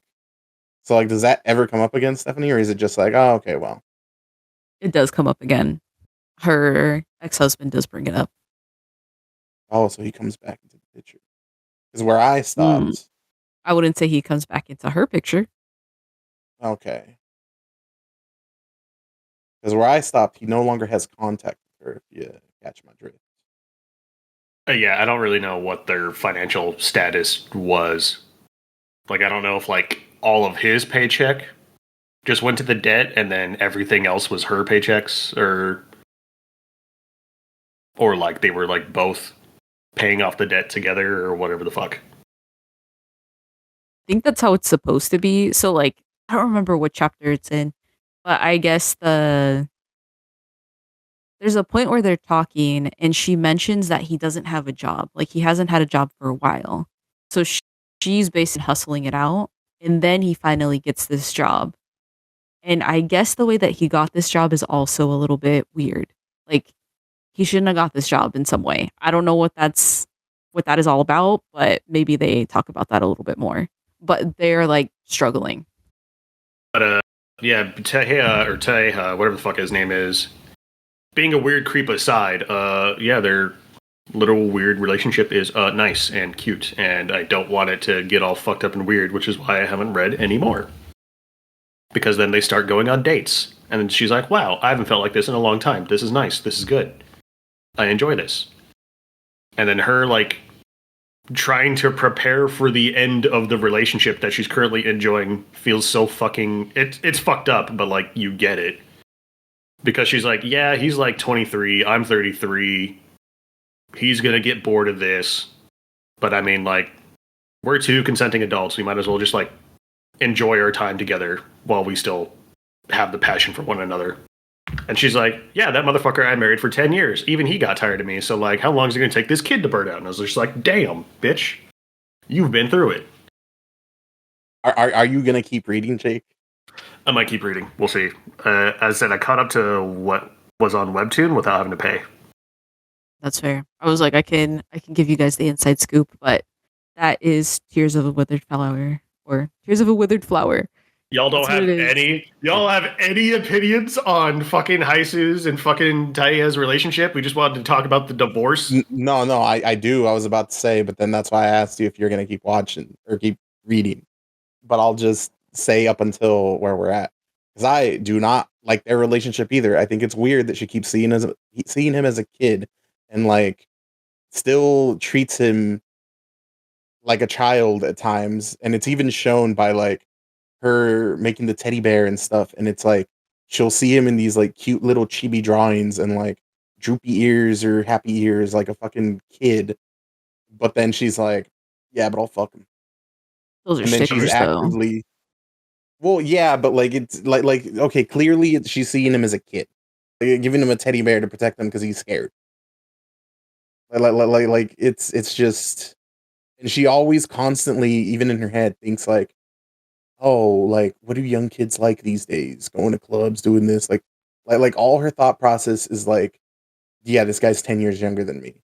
And to me, that's weird. That's like, and like, I think you can probably guess the part that I would talk about, that I won't because Jake hasn't gotten there yet. At least I think it happens after. It should happen after what Jake was talking about. But again, it works because she treats him like a child. I don't know, the relationship's fucking. It's weird, but I'm just like, all right, whatever. You're both adults. You're both enjoying each other's company. Whatever. At least have a nice time while you have it. But also, that sex scene was one of the most filthiest fucking things I think I've ever consumed in my life. That was disgusting. Like, I felt like dirty after reading that fucking chapter. Like, I get The two chapters. whatever. That probably felt very cathartic for all the women reading this fucking manhwa. And they're just like, finally, after all this sexual tension, we're gonna get some absolutely filthy, raw, disgusting fucking. And it was exactly that. And I was not prepared. I thought I was literally just gonna, like, they kiss in bed, cut to black. No, I didn't need to see the whole thing. And I'm glad that I didn't. As I said, I read those 2 chapters and I was like, this shit needs to be censored. This is too much. Like, I did not need 4 panels of him going down on her. I did not need to read this. And then fucking Rob was just like, yeah, did you see his dick though? And I was like, what do you mean that was the censored version? What do you mean this man's packing the fucking $1.50 Costco dog? I didn't need to know that. Okay, so The fucking Polish sausage. I went back and I read the censored one just to see. And the scene I was talking about, you know how like you'll see him and it's just him, and where his abs should be, it's just kind of blurry. That's his dick. It's that fucking. I thought it was like a tasteful blur into the next panel. No. It's just like a fucking. Like I said, I thought you were supposed to be like, ooh, abs, not like. No, when he's like, I'm ready. He fucking. The lightsaber came out, bro. So it is. Yeah, Stephanie, what's your opinion? opinions on absolutely steaming, disgusting fucking going on in this comic? Yeah, I don't. You're the agree one that with brought it. this shit up. Don't agree, but it's there if you need it, if you want it. Perfect balance. I think my favorite part about this whole comic is like right after that sex scene, right after I'm just like, ew, gross. I need to write a letter to somebody about how offended I am that I just read this. Right after that, they wake up, and then she's like, oh, I'll cook breakfast. And he's like, nah, hush, baby. Let me take care of you, baby girl. And then he just makes the nastiest fucking breakfast, like the most disgusting shit because he doesn't know how to cook, has no fucking idea. And she's like, wow, this tastes like ass. This is fucking garbage. Like, the kitchen is my domain. And then he just makes a fucking pot of absolute dog shit. I mean, yeah. He tried, I guess. I thought that was very funny. I thought it was very cute. This man is the it man. He's good at everything, but he can't fucking cook eggs. I don't even know how you fuck that up. I don't know. Like I said, I also didn't like how it was just like, wow, this just makes me feel bad, like, the whole time. Like, no hope for relationships literally anywhere. Yeah, I guess, as I said, we just had a different view on fucking Haisu's and Taya's relationship. No, I think it was there when they were younger. Like, I'm not saying like that he wasn't like trying. He was like I said, I saw myself in him then. No, that was Minchol. I'm talking about the whole bitch yeah, and the the other younger. Oh, yeah, sorry, I don't know their names. There's a young one, there's the ex-husband, and there's her. Her ex-husband's Minchol. The younger love interest is Taya. She's Haisu. Do your Well, research. okay, well, I just think it's weird because, yeah. No, it is weird. I'm like, ew, this is fucked up. This is weird. But I guess it's like nice and cute to see that they're enjoying each other's company and time. I mean, you know, If They go, he's like, I want to go shopping together. And I was like, yeah, that's cute. okay, Cute also, little so shopping like, date. like, they don't say it, but 100% he fucking paid that lady to say they were having a sale, right? Oh, yeah, that's 100% what happened. Yeah, like, Yeah. like I was like, that just come up. Yeah. Oh, it does come up. Yeah. Yeah. It literally Oh. shows him being like, I need you to pretend like these are on sale so that I can Oh. buy them for her when she says they're too expensive. I don't fucking remember them. Like I said, at that point, I was just like reading more because I needed to, I guess, be able to talk about it, and I was just like, Said, I don't like the weird male manipulator, like, hey, fucking behavior. I don't like that shit at all. They both do that. Yeah, but like, it's very weird that he's fucking orchestrating. Yeah, like, yeah. To be fair, the master ex-husband isn't. crafting this fucking relationship. The ex-husband isn't making moves like that, but he was also manipulating that other girl, and managed to get a fucking free place to stay. As I said, in my head, they have a cute like 6-month relationship. He gets bored. They break up forever, and then she goes and then remarries somebody her own age, and then she gets out of debt, and then she lives happily ever after. Boom, done. That's my narrative. That's my ending that I wrote in my head. I was like, I don't know, bro. I don't think he's getting bored. I think if anything, he's gonna be like, if I can't have her, no one can. Like, homie's weird, and his family's also weird. Yeah, he's kind of a Patrick Bateman type. Like I'm full on expecting him to, like, if I kept reading that shit, just fucking Paul Allen, her fucking ex-husband. I don't know, Stephanie. What are your thoughts on him? We think of Tehea. No.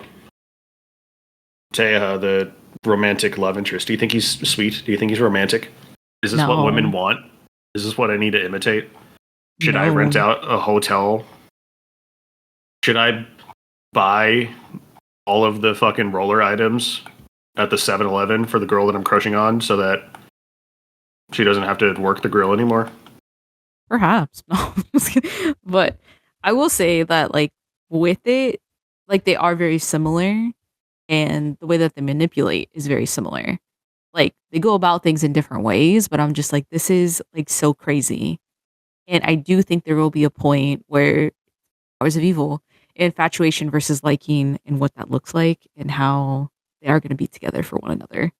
And I do think, right, he's better than the ex-husband in some cases, but it's kind of like you're choosing between two evils.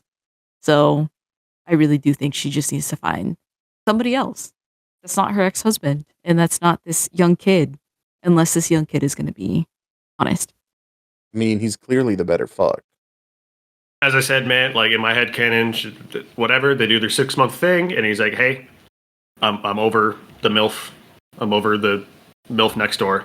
Sorry. And she's like, cool, I understand. It was fun. Let's never talk to each other again. And then she just marries another 33-year-old guy who's, like, financially stable and, like, responsible and, like, cooks her breakfast sometimes. And then they just have a cool, loving relationship with, like, 30 grandkids, and then they die. Nah, I think the ex-husband's only cool because he doesn't know that she's seeing someone. That motherfucker's possessive. As soon as he finds out. Oh, yeah, no, I know it's going to be bad. The only reason why I feel like he hasn't blown up and come back into the apartment is because he thinks she's incapable of getting smash. But okay, I'll say two last quick things. Number one, so is this Korea? I think it's Korea, right? Korea. Yes. Can you just fucking, like, have literally anyone cover your fucking shift? You just... Yeah, I was about to say, that's fucking wild, dude. And in the US, they would just fire you. Like, what the fuck? I do want to throw this out there. So, like, some of the place, like, especially the barbecue restaurant, like, homie does know her. He's like, hey, I've, like, helped you and your husband. He's, like, given her advances too. So, like, something that we don't have in the States, right, is that we could never ask for, like, an advance. But they have that, like, even if you're working a minimum wage job. And so that's, like, another thing to kind of keep in mind. I'm not saying it should be at all the places she was working at, but for some of them, I'm like, oh, okay, then that one makes sense. Made the exception. Yeah. So can we? My second and last thing, fuck her coworker, right? Yeah, I was literally about to say fuck her coworker. Yeah. That's literally just like she goes up to the guy, and she's like, "Hey, I want you to know that this bitch was He's married. married. Yeah. She's damaged goods. Jealousy. You don't want to date Sickening. her. She's He weird even and says, frumpy." and I can definitely, all I'm saying is the one good point for him.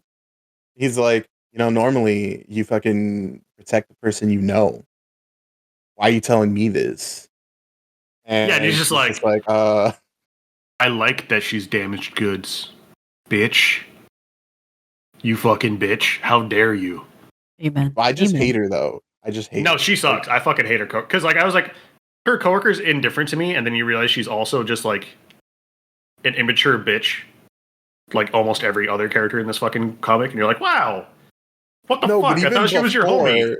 even before, the whole time she's like, oh yeah, that guy likes you, that guy likes you, that guy likes you. And then she's like, oh, hey, yeah, he didn't actually like you. Obviously, you're old. And Yeah, you're an old ugly bitch. Why would he ever like you?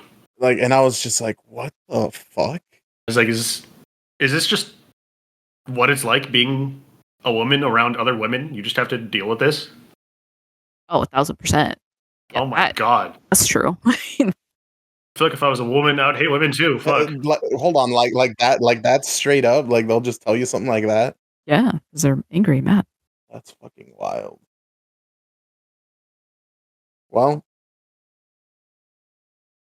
that what a fucking if it's over, I might fucking just finish it just to be pissed off. Well, that's The only ending that'll make me happy is if they both fucking end up killing each other and she's left alone, debt free. I don't know, bro. That's weird. I just want him to date somebody his age, and I want her to date somebody her age. Is that too much to ask for? Why do we have to have these weird age gaps in relationships? Why can't you just date somebody your age? Have you dated anybody with an age gap more than 2 years? No, It sucks. It's hard. It is so hard. I think a year and a half's the most I've done. Like a 3-year age gap, and I have nothing to talk to people about. Stephanie, and do you have any final thoughts for Tears and a Withered Flower? Your goat for the year, your top pick. It's just a wild time, but it's still a good story with other things tied into it. Definitely a good read. 10 out of 10 would recommend. Higher than Tear or fucking Flowers of Evil. I mean, 7.5. 7.5. 7.5 out of 10. Tears of a Withered Flower. On a withered flower? Not of a withered. A Withered Flower, because she's the Withered Flower, bro. Don't you get it? Because she's old and frumpy. Well, keeping on the feel good train of feel good media, you two finally both played Mouthwashing. And we had a lengthy little debate about it last time. We couldn't really talk about, but now that all three of us have played it, here we are. I'm not even gonna lie, I still don't understand what the fuck that argument was even about. Okay. Well, real quick, spoilers for Mouthwashing. The story of Mouthwashing is there's this crew that a shipping crew that delivers goods from place to place, and they're on this. Was it a total length of a year? Or was it a little over a year? 1 year there, 1 year back. Okay, so 2-year journey to go deliver these things, and the ship crashes into a meteorite and gets fucked up. And over the course of fragmented segments that you don't see in the right order, you start to unravel the story of Mouthwashing, which is that this crew was sent to deliver mouthwash, and they discovered it was mouthwash after the crash, which everyone thought Captain crashed. And slowly you find out that some pretty terrible things happen on this ship, and the just what happened to these people. And I feel like I don't need to explain anymore because everyone who's listening to this probably watched you play it, Jake, or watched that video. Yeah, I'm not gonna lie, that was probably one of the worst streams I've ever had. because this is a very serious game about very serious topics, which is something I typically avoid. Because man, there's only I can only be so funny when I'm talking about sexual assault. There's only so many jokes I can crack without getting in complete trouble. I don't know how the fuck I'm supposed to be funny on live stream while talking about this fucking game. Also, want to preface that I did say don't stream.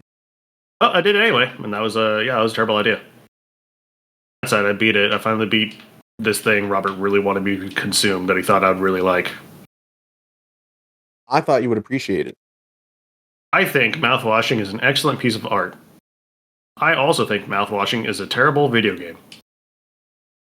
Stephanie, what did you think about Mouthwashing? I mean, everybody heard the way that I felt about it in the last one, but I'll say it again. I do think it's a good game. I just don't think it's, I don't know, I just don't think it's the best. I felt like it could have done a lot more, and I get it. It's supposed to be a short game. Makes sense, but I thought the art set pieces it did were very good, but my least favorite part about this game was playing it. I thought that instances where they had gameplay were absolutely fucking miserable to play. Well, I don't think anyone likes the fucking section with the fucking boxes and the monster. Yeah, you didn't need to add Slenderman gameplay to the game for it to be interesting. Yeah, I feel like that was added on because someone's like, well, it's got to have game. Yeah, the one piece of the gameplay that I thought was genuinely interesting was the fucking valves puzzle. Because it makes you because it's a metaphor for what's actually going on, but it also makes you sit there and think about what is going on and what you're doing and how gross it is. Yeah, Mouthwashing, the game about a crew of delivery people, basically, stuck and stranded in space. Okay, so let's start off with characters. Yeah, for first impression, y'all both didn't like Anya. No, because she's meek, bad at her job, and flippant. I still stand by that, even after I found out everything. I have a different opinion now, but also we did just establish that women do hate women more than man can any hate woman. I mean, I think equally, for being a little bit honest. Okay, Jake and I both fucking love Daisuke off rip, and Stephanie, you is my best boy. You have a different opinion of Daisuke. I do. Are you about to fucking hurt me with an opinion? Is that what was about to go on? No, I just felt I don't know. He wouldn't have. These are just my own internal things that come up, and just thinking about how with my background, my growing up, all of this other stuff, I was I could not imagine having parents just do everything for you, and then all that they tell you is just do something. You can do anything you want. You could even just go volunteer. Just do something. That's it. That's all they're asking of you. And I was if homeboy just did something, he wouldn't have been in this situation. And it's crazy to me. Just throwing that out there. To be fair, those are my own beliefs, my own backgrounds. Being a lost 20-year-old, not really understanding what to do with your life, that's fine, because I meet people in their 30s that also still don't know what to do with their fucking life.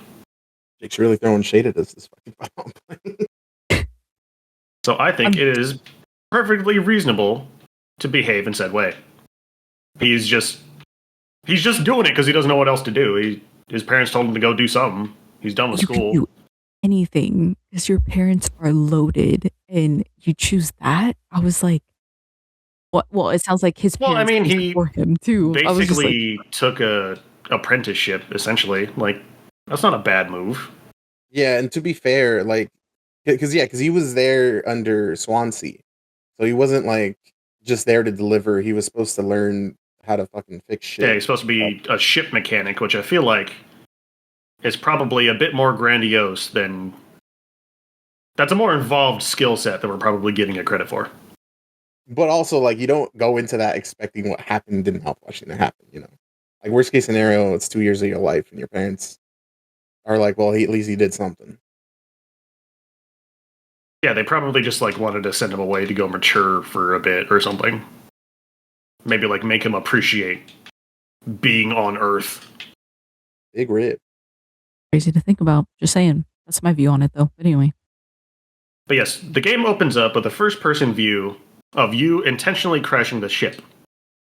And it is implied that this person is Curly, the captain, who, due to the results of his own actions, got absolutely fucking obliterated.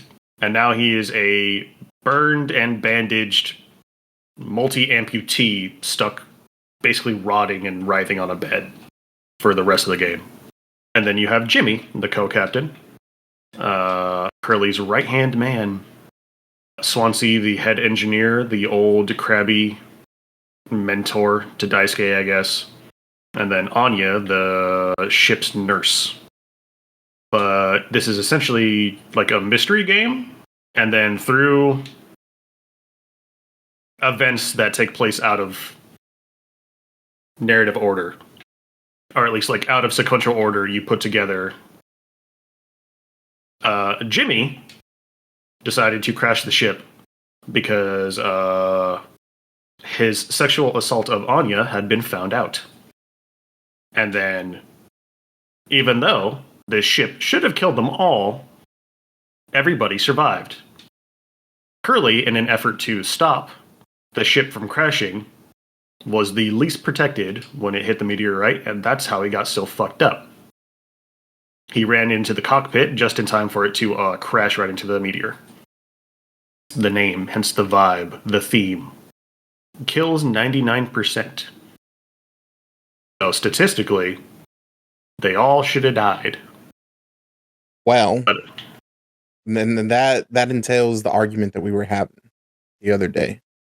I think that, for one, yes, the ship should have fucking imploded into itself.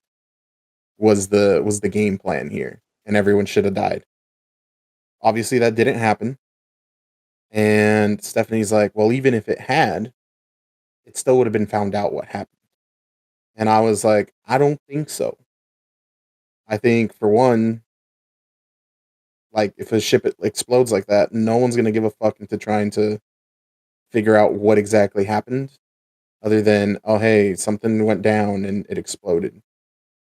Or do you want to phrase it in your own words, Stephanie? Your thoughts on?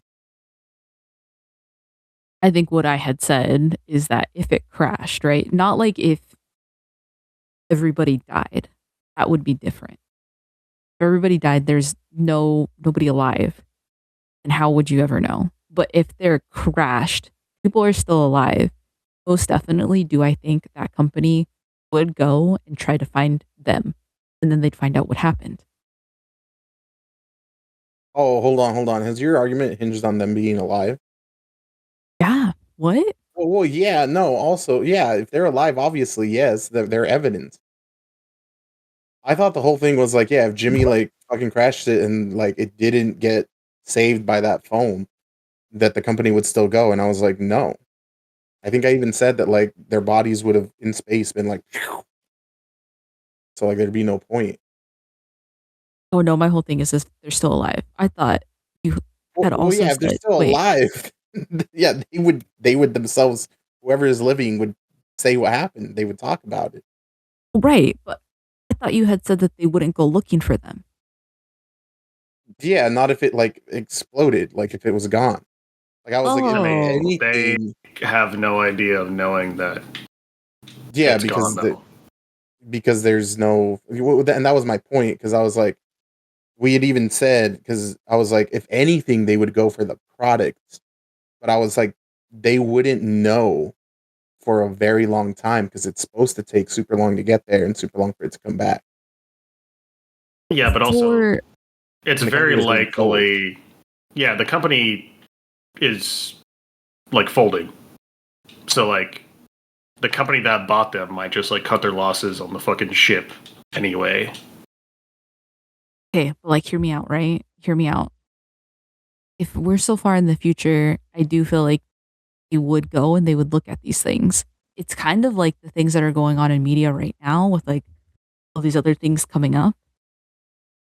trying to find out the truth. Like, I do think that would still be a thing. I don't know.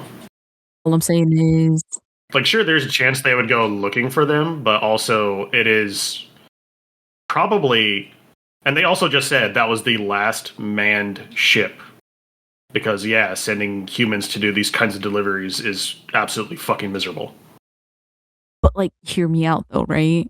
So then there is a point that it's far enough out in the future that, for one, like, to be a company that doesn't have resources to send people out there on a ship, we are far enough into the future where they're even looking at not having that at all. That would mean that there is the possibility to still track them, to still see what's going on, to still be like, okay, let's see if there's still product. And regardless, like, even just thinking about like Daisuke's parents, like, they would go and they would try to be like, hey, like, what happened to our son? And if they have a lot of money, most definitely something would have happened. I think that's my whole thing. I'm looking at it very realistically, but that's what I was trying to say and bring up, to be like, hey, things would happen if they're all still, either if they're alive or like ship is still intact. Like, people would still go. What I would say, like, if we're putting it realistically, there are methods of communication, yes, but it's hard and it takes a long time. So, like, I picture it like, imagine a ship in the ocean that's gonna cross like so far in the ocean where there's nothing near it, and it's supposed to show up somewhere. There will be a point where it is not in radar for anything. So you would have to physically go out there and find it. And all they would know, because this ships do disappear in real life all the time, all they would know is where it started and where it was supposed to end up in. And if they go out looking for it, That's my point though. Like, even with ships that have disappeared before, we're now finding them. Like, people are still looking even after so many years, is what I'm trying to say. well, okay, and hear me out. Like, if something terrible went down in those ships, the evidence of that is gone. But it would They're be gonna find different. skeletons and like. I think narratively, in the grand scheme of things, it doesn't really matter. Because, like, I think the point is it is fucked up that Jimmy's more worried about his reputation with the company than the consequences of his actions. Like, in his head, the thing he did isn't the bad thing. It's the company firing him is the bad thing. Well, I'm pretty sure we can all establish that Jimmy's a piece of shit. Yes, that is. I feel like that is very much the point. Yeah. Like, even the horse that talks to him or whatever is like, yeah, does any of this shit really matter, dude?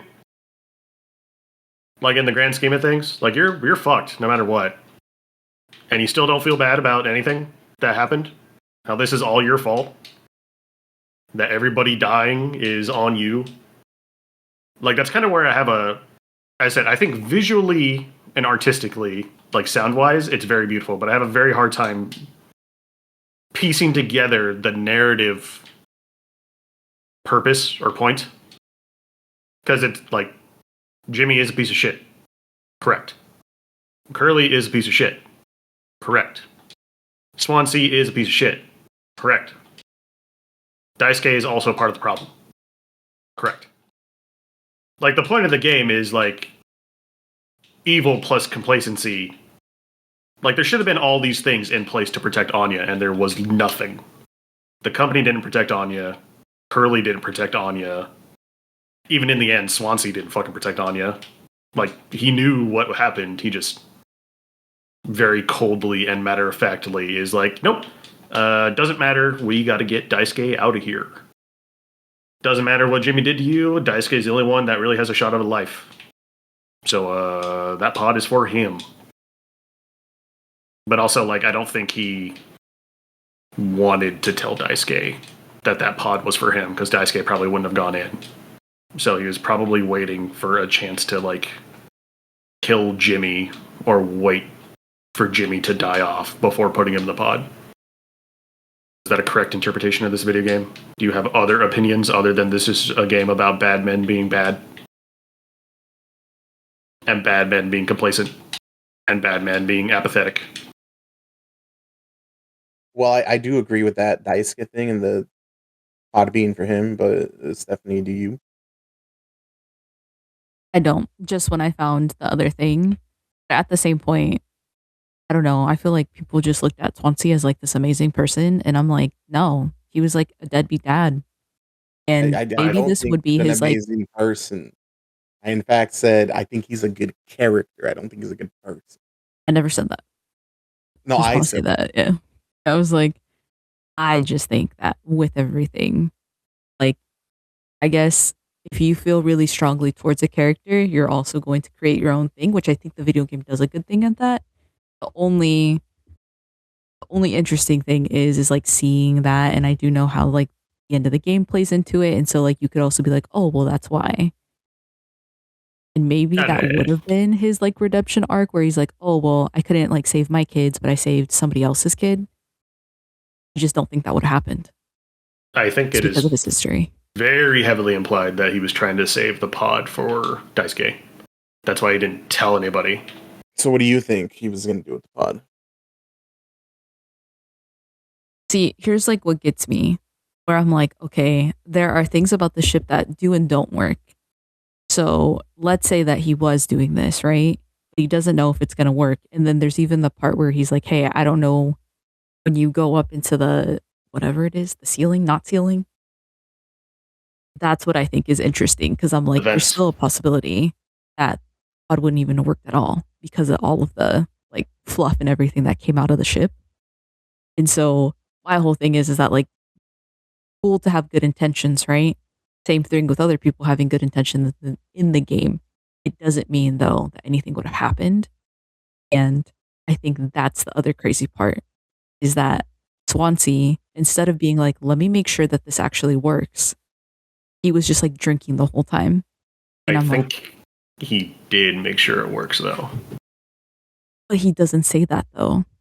Well, yeah, he doesn't say a lot. Like Anya didn't say that, okay, I'm going to go kill myself, but it's pretty clear that's what the conversation Anya and Swansea were having towards the end of But the game. you see that, like, that does happen. I think the conversation was, hey, you're fucked. I'm old. Jimmy sucks. Let's save the pod for Daisuke. Because, yeah, Daisuke is not going to hop in the pod himself. He's not going to volunteer to take that. And if Jimmy knew, everybody knows Jimmy's an asshole. Swansea knows what Jimmy did. Anya knows what Jimmy did. So, like, yeah, they're not going to give the pod to him. He doesn't fucking deserve it. Even if he did, he doesn't really have much of a future after Pony Express went tits up.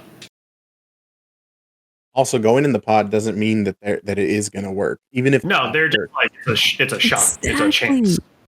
It's like even if it does work, like they could still just not find the ship in the 15 or 20 years. I forgot how much it's a 20-year. Yeah, like they could just not find the ship and he could just die there. Yeah, like Swansea doesn't have a future because the only thing he does know how to do is be a ship mechanic, which they're all getting replaced. And Anya has mountains of debt that she can no longer pay off because this is the only job she could get. And now she's got a kid to take care of on top of it. So I think they were both just under the mutual understanding. Yeah, we're fucked. We gotta kind of put Curly out of his misery. Jimmy fucking sucks. I think Swansea did plan to murder Jimmy. Like, I think that was part of the game plan. Is he was like maybe just trying to amp himself up or like hype himself up to do a murder. I think that's fair. I guess my whole thing is now, like, even looking at this, like, Anya wasn't my favorite character. And I do get it. I think, like, the video game creators, like, when they were writing, they took a very stigmatized like, PTSD diagnosis and just ran with it. That's what I didn't like. But I was like, okay, if we're looking at all of this, like, Anya was clearly, like, the victim in all of it. And Swansea still chose to go with Daisuke. But I thought you didn't think that. I'm just literally going with your guys' theory. I don't think that, but I think even if we play that out, that's like even more fucked up. Because that's what I mean. That's what I mean by Swansea's not a good guy.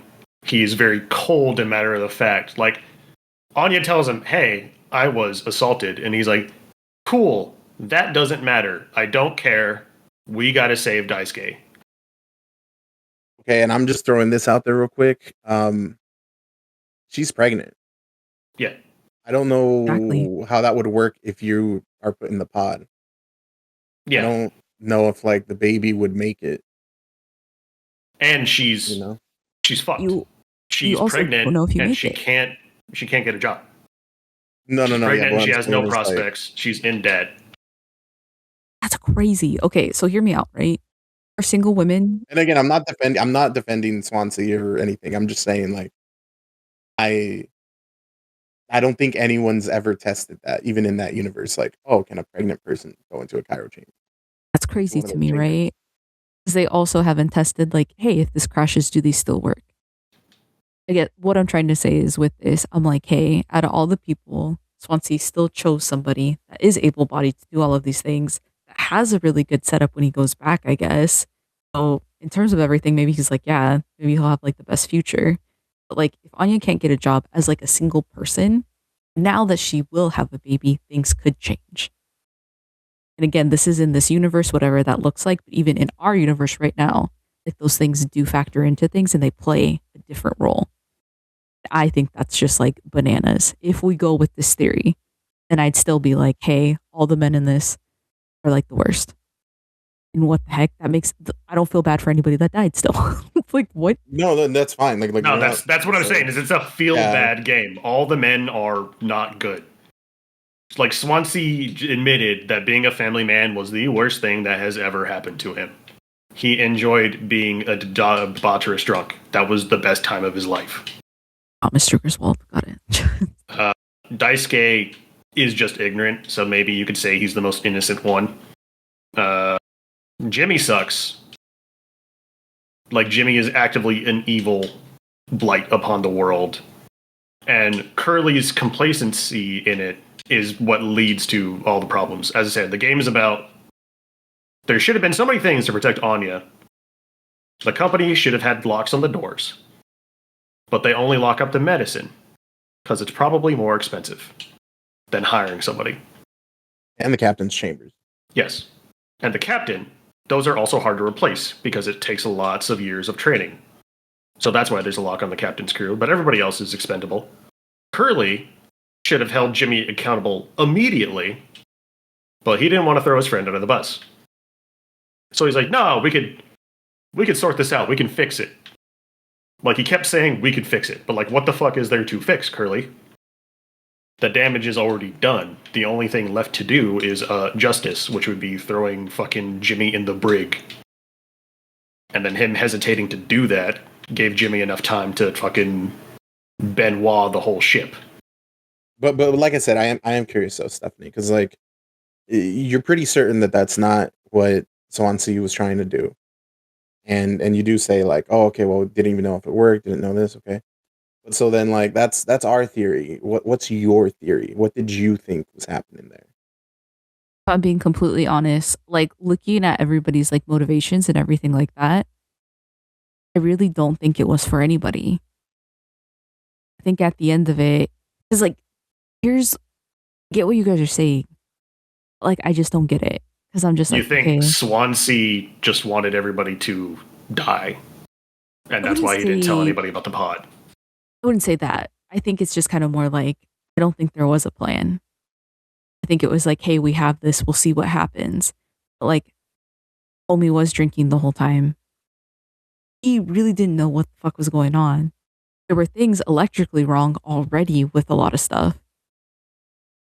No, he's the mechanic. I feel like he's probably the only person that actually knew what was wrong with the ship. But like, he didn't take any action. I guess He's that's also what an everybody's alcoholic. not doing. Yeah, and then I was like, just like destroying things. But like, I guess my whole point of this is that like, if I had a theory, maybe at the end of it, he would have been like, oh, I guess Curly, like this is kind of your doing, this is your making, now you have to live with all the decisions, and like throws him in there. Maybe. If I'm being honest, I thought they were all gonna die. It's cool that this pod was there, but it's like, everybody died in horrific ways. Like, You think if Swansea had been the last man standing, he also would have put Curly in there? I don't know. If I'm being honest, like I said, with the way that things played out, I felt when I was first playing this, like probably in the first like hour and a half, I had thought that everybody was just gonna die in like messed up ways. Like they were all gonna be like accidental deaths. And so I was like, even if you were to get to the end, right? I was like, if you're only drinking mouthwash for what, how many days? You're not really eating food. I feel like that's gonna catch up with you. In Well, I space. think that was the point. I think Swansea and Anya had a suicide pact. Like, I think Swansea is just like, well, I love drinking, so I'm gonna go up doing what I love. And then Anya's just like, well, I have no future prospects. I don't want to take care of this kid. I don't even want to deal with what I've had to deal with. And there's no way in fuck I'm gonna end up being the last person with Jimmy. She's like, deuces, I'm out. As I said, I think Swansea had planned to murder Jimmy the whole time. But he's I would have not. killed Jimmy. Like, Because, like, yeah, he knows Jimmy's a piece of shit. He knew what he did to Anya. Like, he knows Anya's pregnant. yeah. But, like, obviously, he's probably never done a murder before. So he's probably trying to hype himself up and get drunk and then just do it. And then this whole plan that Swansea had just goes up in smoke. Because Jimmy completely fucked it. One, not only did Jimmy just ruin Anya's life and everybody's life on the ship, except he doesn't know that, but at least Anya's life. The only person who had any real shot, he just went and got killed. I mean, the game is supposed to feel bad. Like it starts with "I hope this hurts." And then Jimmy's epiphany at the end of it is him taking responsibility, him fixing it, is making sure that Curly has a shot of getting out. Making sure that Curly is taken care of. I do hate that he died thinking that he did something. The right thing, yeah. It's the point is Jimmy is a delusional, awful person. Yeah. I don't think he thought that he did the right thing. I think that's the whole point. No, I think he absolutely thinks he did the right thing. He obviously didn't. But I think Jimmy's just like, I am taking responsibility. Like, in his head, making sure that Curly got in the pod and then him killing himself is like, yes, I have atoned for what I've done. Even though that's not it at all. He just ran away from all of the things he caused. I mean, that ending sequence where he was lost in his own delusions was at least very pretty. Where he's staring up at the stars and he's just like, I get it now. I see. I know what I must do. I do think it's a very very interesting game, and I really enjoy it as a piece of art. But and I can see what you mean, Stephanie. How like they could do more with it, but I feel like then you run the risk of does the game like for one, it already has gameplay sections that no one liked, specifically that one. How do you make it longer and do more things? There probably would be more gameplay sections. I think what I had said is to make, I guess, make you grapple with like liking the characters more and like feeling more would be to add more things in there. I think they're trying to set up Anya as not likable because she seems like flippant and bad at her job at the start. That's why I was like, yo, fuck this lady. Take care of this man. And then it's like... That's what I didn't like about it. And then I was like, oh, they think he did it. And I was like, okay. But I mean, they still got to take care of him, I guess, so they can bring him to justice. Sure. And then, under the information that she told the only authority figure on the ship, this man sexually assaulted me. And then his response was to kill everybody on board, probably in her head, because she thinks, like, it might fuck with his piloting career. Yeah, I would, like, not want to be around that person at all. Like, could you imagine having to take care of somebody that, like, tried to kill you because you confided in them? Having to take care of somebody that fucking actively made sure that nothing happened and you weren't protected at all? So like her actions of not wanting to fuck with Curly or take care of him at all make 100% complete sense under like the full context of the game.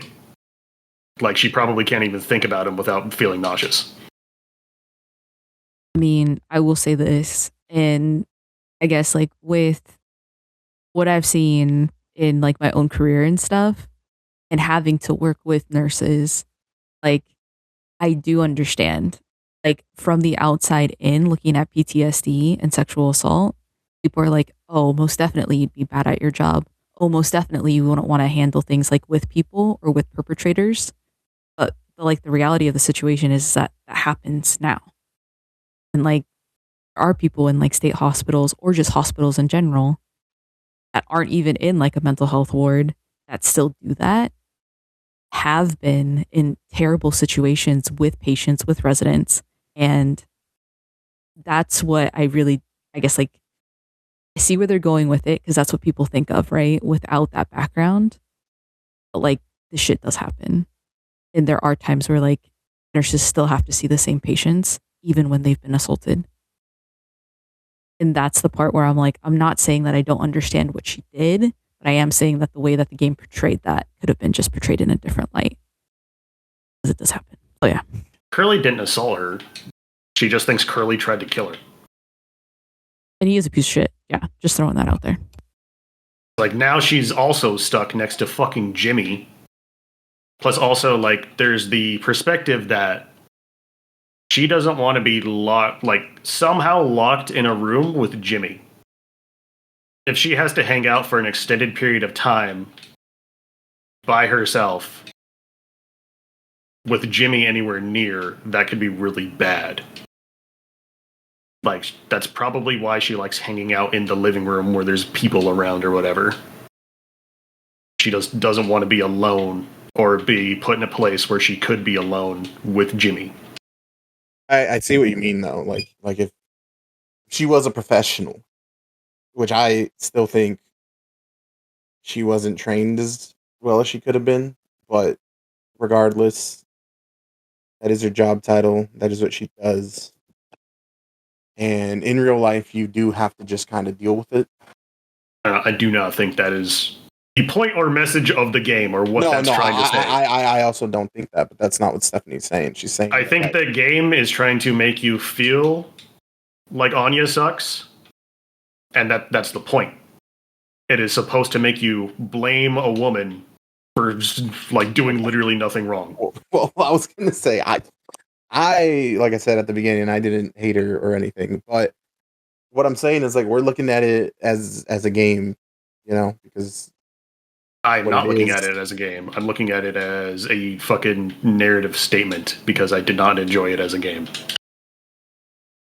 I'm trying to look at what the game was saying because I didn't like playing it. And what I think it was trying to say is it was trying to put you in a place of making assumptions. Like put you in a bad mental space and obviously come to conclusions that are wrong. well, the game is trying to gaslight you at the beginning. You're like, yeah, Swansea. Yeah, Swansea's a good guy. No, he's not. Oh, Curly's a piece of shit. I mean, kinda, but not in the way you think. Anya's incompetent. Nope, she just is, like, going through it. You know, now that I'm thinking about it, choosing our spoiler cast to be about 3 things that aren't exactly the funnest. Oh, I can talk about the other 2 all day. As I said, it's just, this is really hard to talk about because there's nothing fun about this.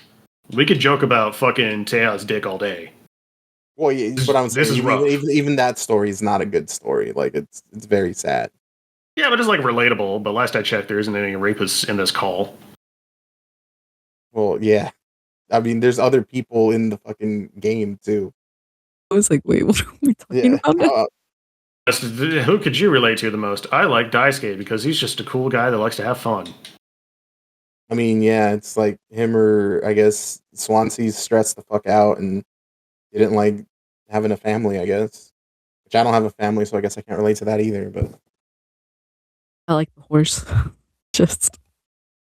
but yeah. Mouthwashing, play it if you want to be miserable.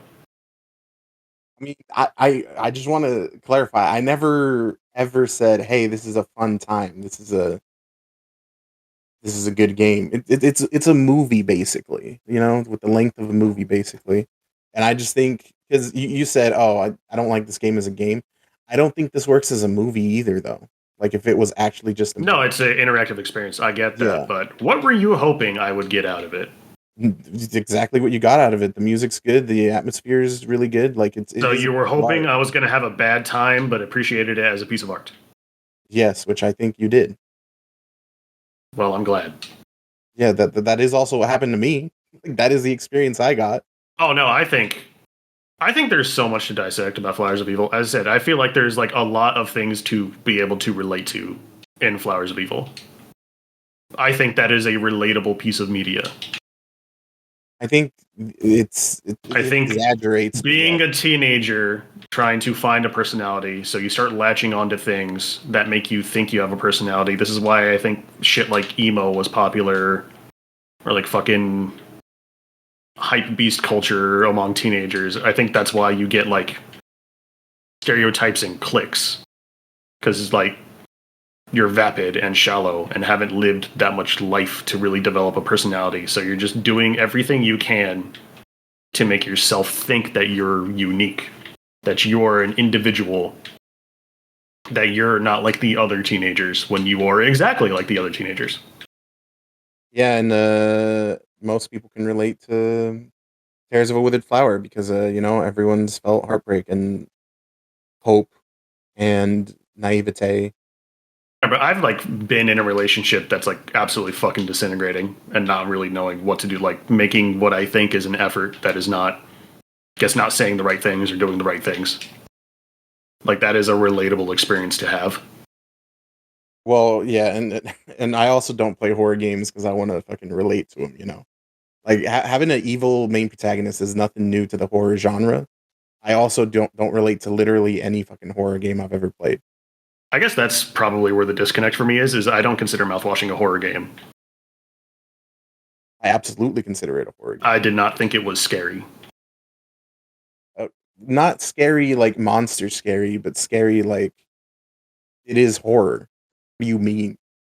It's like horror in the same way that Possum is horror, I guess. The way this fucking game makes me feel is probably the way you felt watching Possum.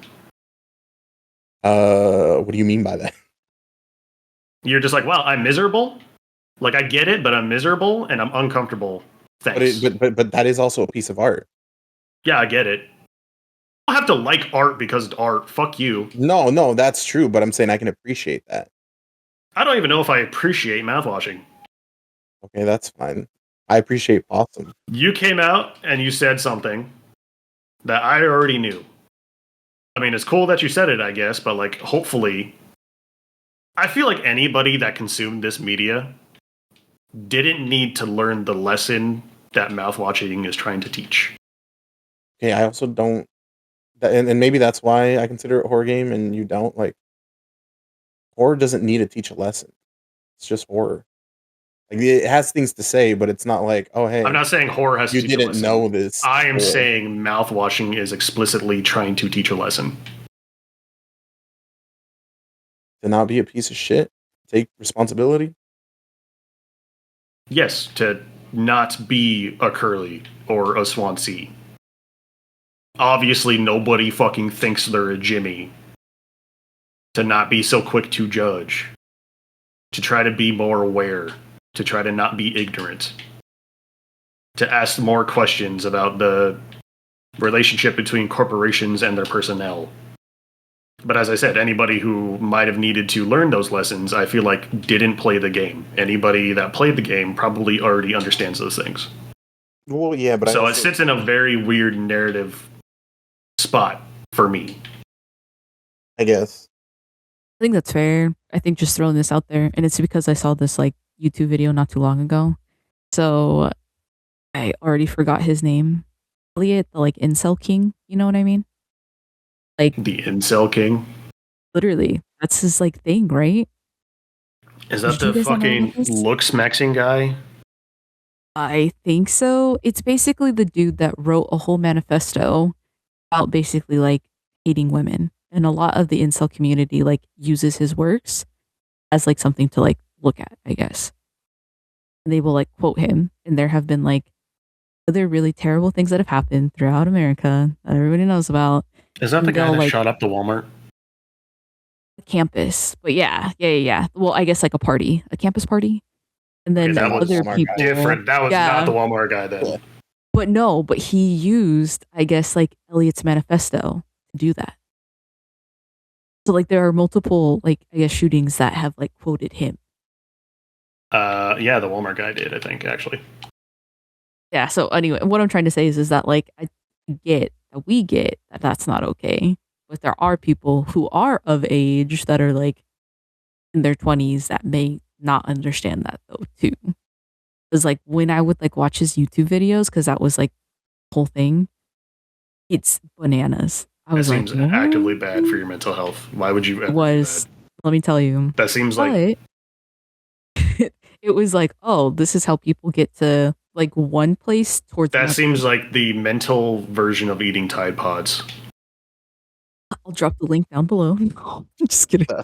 No, I don't know about that one, Chief, but I'll say this though. Because Jake, you do this a lot when it's something that's not what you're consuming. But sometimes I'll be like, hey, this thing's really cool. And you'll be like, I didn't need to learn this. I already knew this.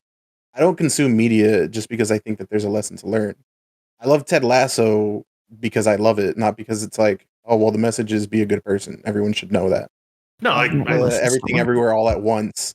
And after that, you also said you're like, yeah, I mean, like, I already knew this though. And I'm like, that's not why. I didn't show you this movie because I was like, I think you don't know this. And I don't think that the people making that piece of media are doing it just because of that. It's well, about true, the but way they tell it. when somebody shares something with me, I'm trying to figure out like I'm trying to get something out of it and figure out why they like it. I'm trying to dissect what. Hey man, why did you show this to me? Did you think I just would really think it's cool? Are you trying to tell me something? Are you trying to share something with me about yourself with this piece of media? I think it's fucking, like I said, I think I've always said that it's a great piece of art. I like the music. I like the setting. I like the aesthetic.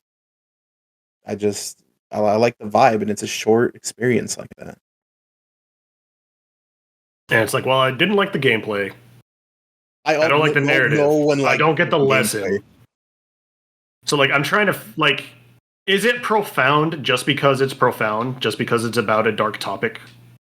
Just because it's something that makes you feel bad and people just like latching onto that? Do people think this is like a powerful piece of media?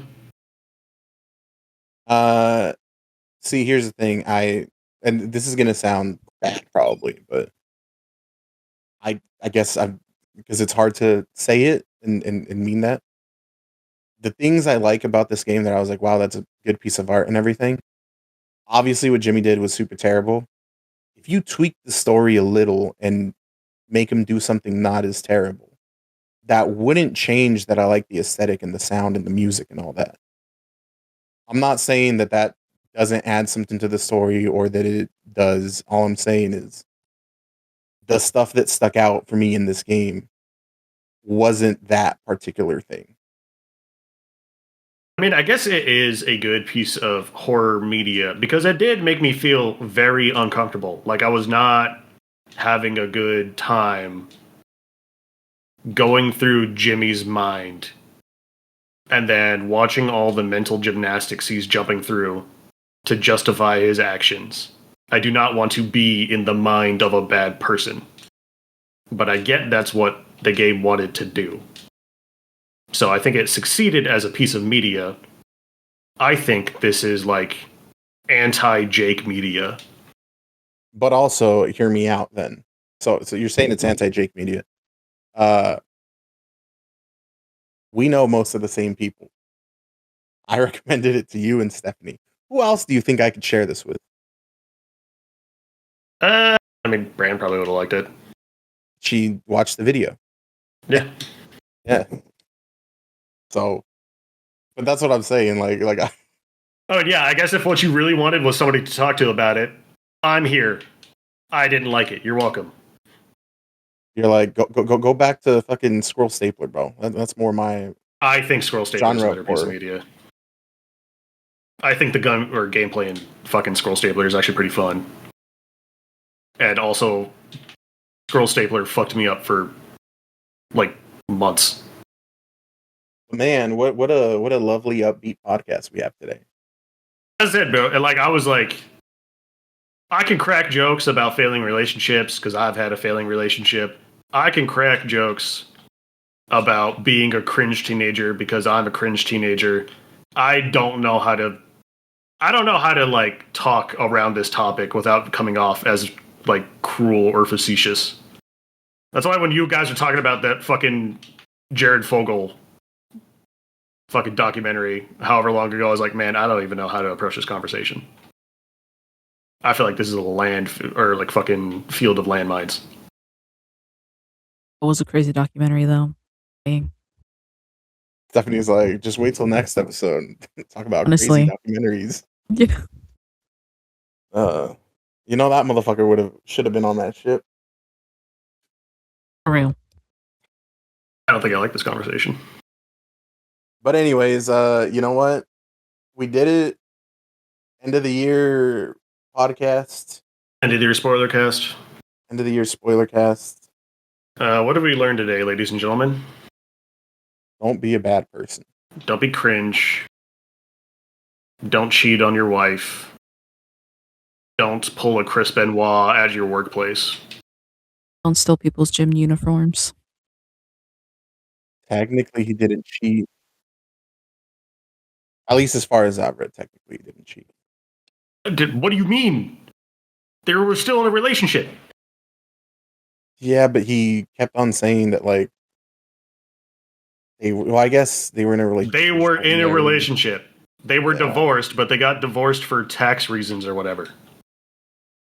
I didn't hear hey bitch, we're breaking up. So they were still together. They were living together. He tried to fuck her. What do you mean? I guess that's. What do you mean they weren't together? Did you interpret the media wrong? Because if you did, I'm going to come over there and I'm going to beat you in the head with the fucking printed version of the manhwa. No. I just have the whole, like, the only affection I've seen him give to her is trying to fuck her.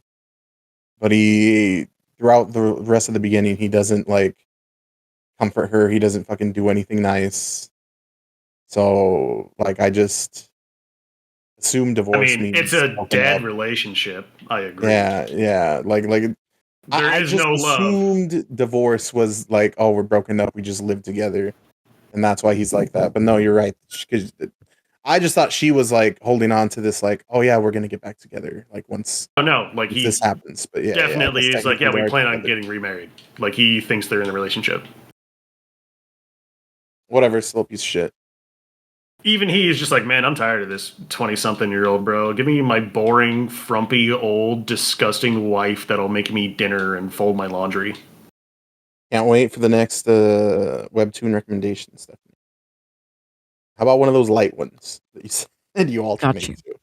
Just a good, happy time where Bro, you everything better is like, recommend me "Aw." something fun. I swear to God, I'm gonna cock punch you. Who, me or You, yeah. Like, let's go through the fucking list of stinkers you recommended me this year. Fucking Mouthwashing. Evil Within 2. I had a really good time playing that game. Chainsaw Man was good, so I guess you got one dub. There's one. Well, I mean, I feel like the good fun ones you just don't do, and you already know they're good. So like when I say What do you Expedition mean? 33, you're like, yeah, I'll get to it eventually, and I'm like, okay, well, Yeah, because I know I'm gonna love that shit. You don't yeah. have to explain that to me. I was too busy fucking playing Breath of the Wild, dog. So it's like, Why can't you recommend me something that's not new? I mean, to be fair, it's not new now. It's still a year. I consider Metaphor new, and it's older than that. I guess. We literally have a podcast about this very topic. Stephanie was like Silent Hill left. Do you want to play Silent Hill F2? No, definitely do not, Jake. That's not. That's not the vibe after what we just. No, I already hate men. I get it now. I think I understand now. Yes, we should put them on their own planet. Just make them only deliver mouthwash. Well, all right. I guess we'll see you guys next year. Yeah, what a joyous end to our very fun podcast. Stephanie, crack a joke. Tell me a joke. You're welcome. Fine, I'll tell a joke. Okay, so 3 guys go to a ski lodge. They could only afford one room, so they're all sleeping in the same bed. And then they all wake up in the morning, and one of the 3 friends is like, "Hey man, I had a dream that I was being jerked off all night." And another friend says, "Damn man, I had the same dream that I was being jacked off the whole night." And then the other guy's like, "Oh, that's crazy, dude. I just had a dream last night that I was skiing."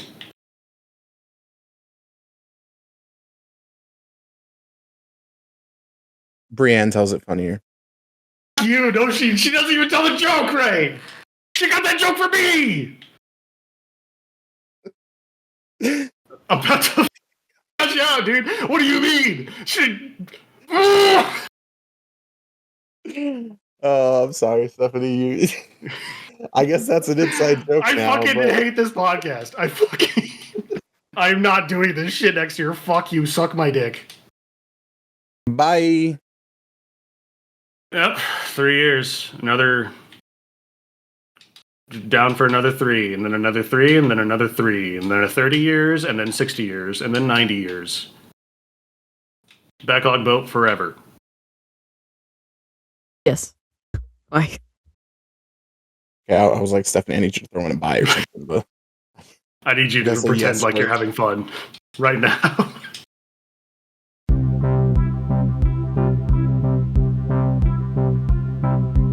all right, y'all ready? Yes. Absolutely, buddy. Jake's like, I'm totally not playing Vampire Reborn. I would never. Welcome to the 22nd episode of The Backlog Boat. Oh, shit. You fucked it. No, hold on. No, you fucked it all up. It's over. I'm quitting the podcast. Computer froze for a second. Can you guys still hear me, though? Yeah. Anyway, I'm just going to redo it. Welcome to the 26th episode of 22nd Brib. Yeah, I fucked it all up now. You fucked it all up. You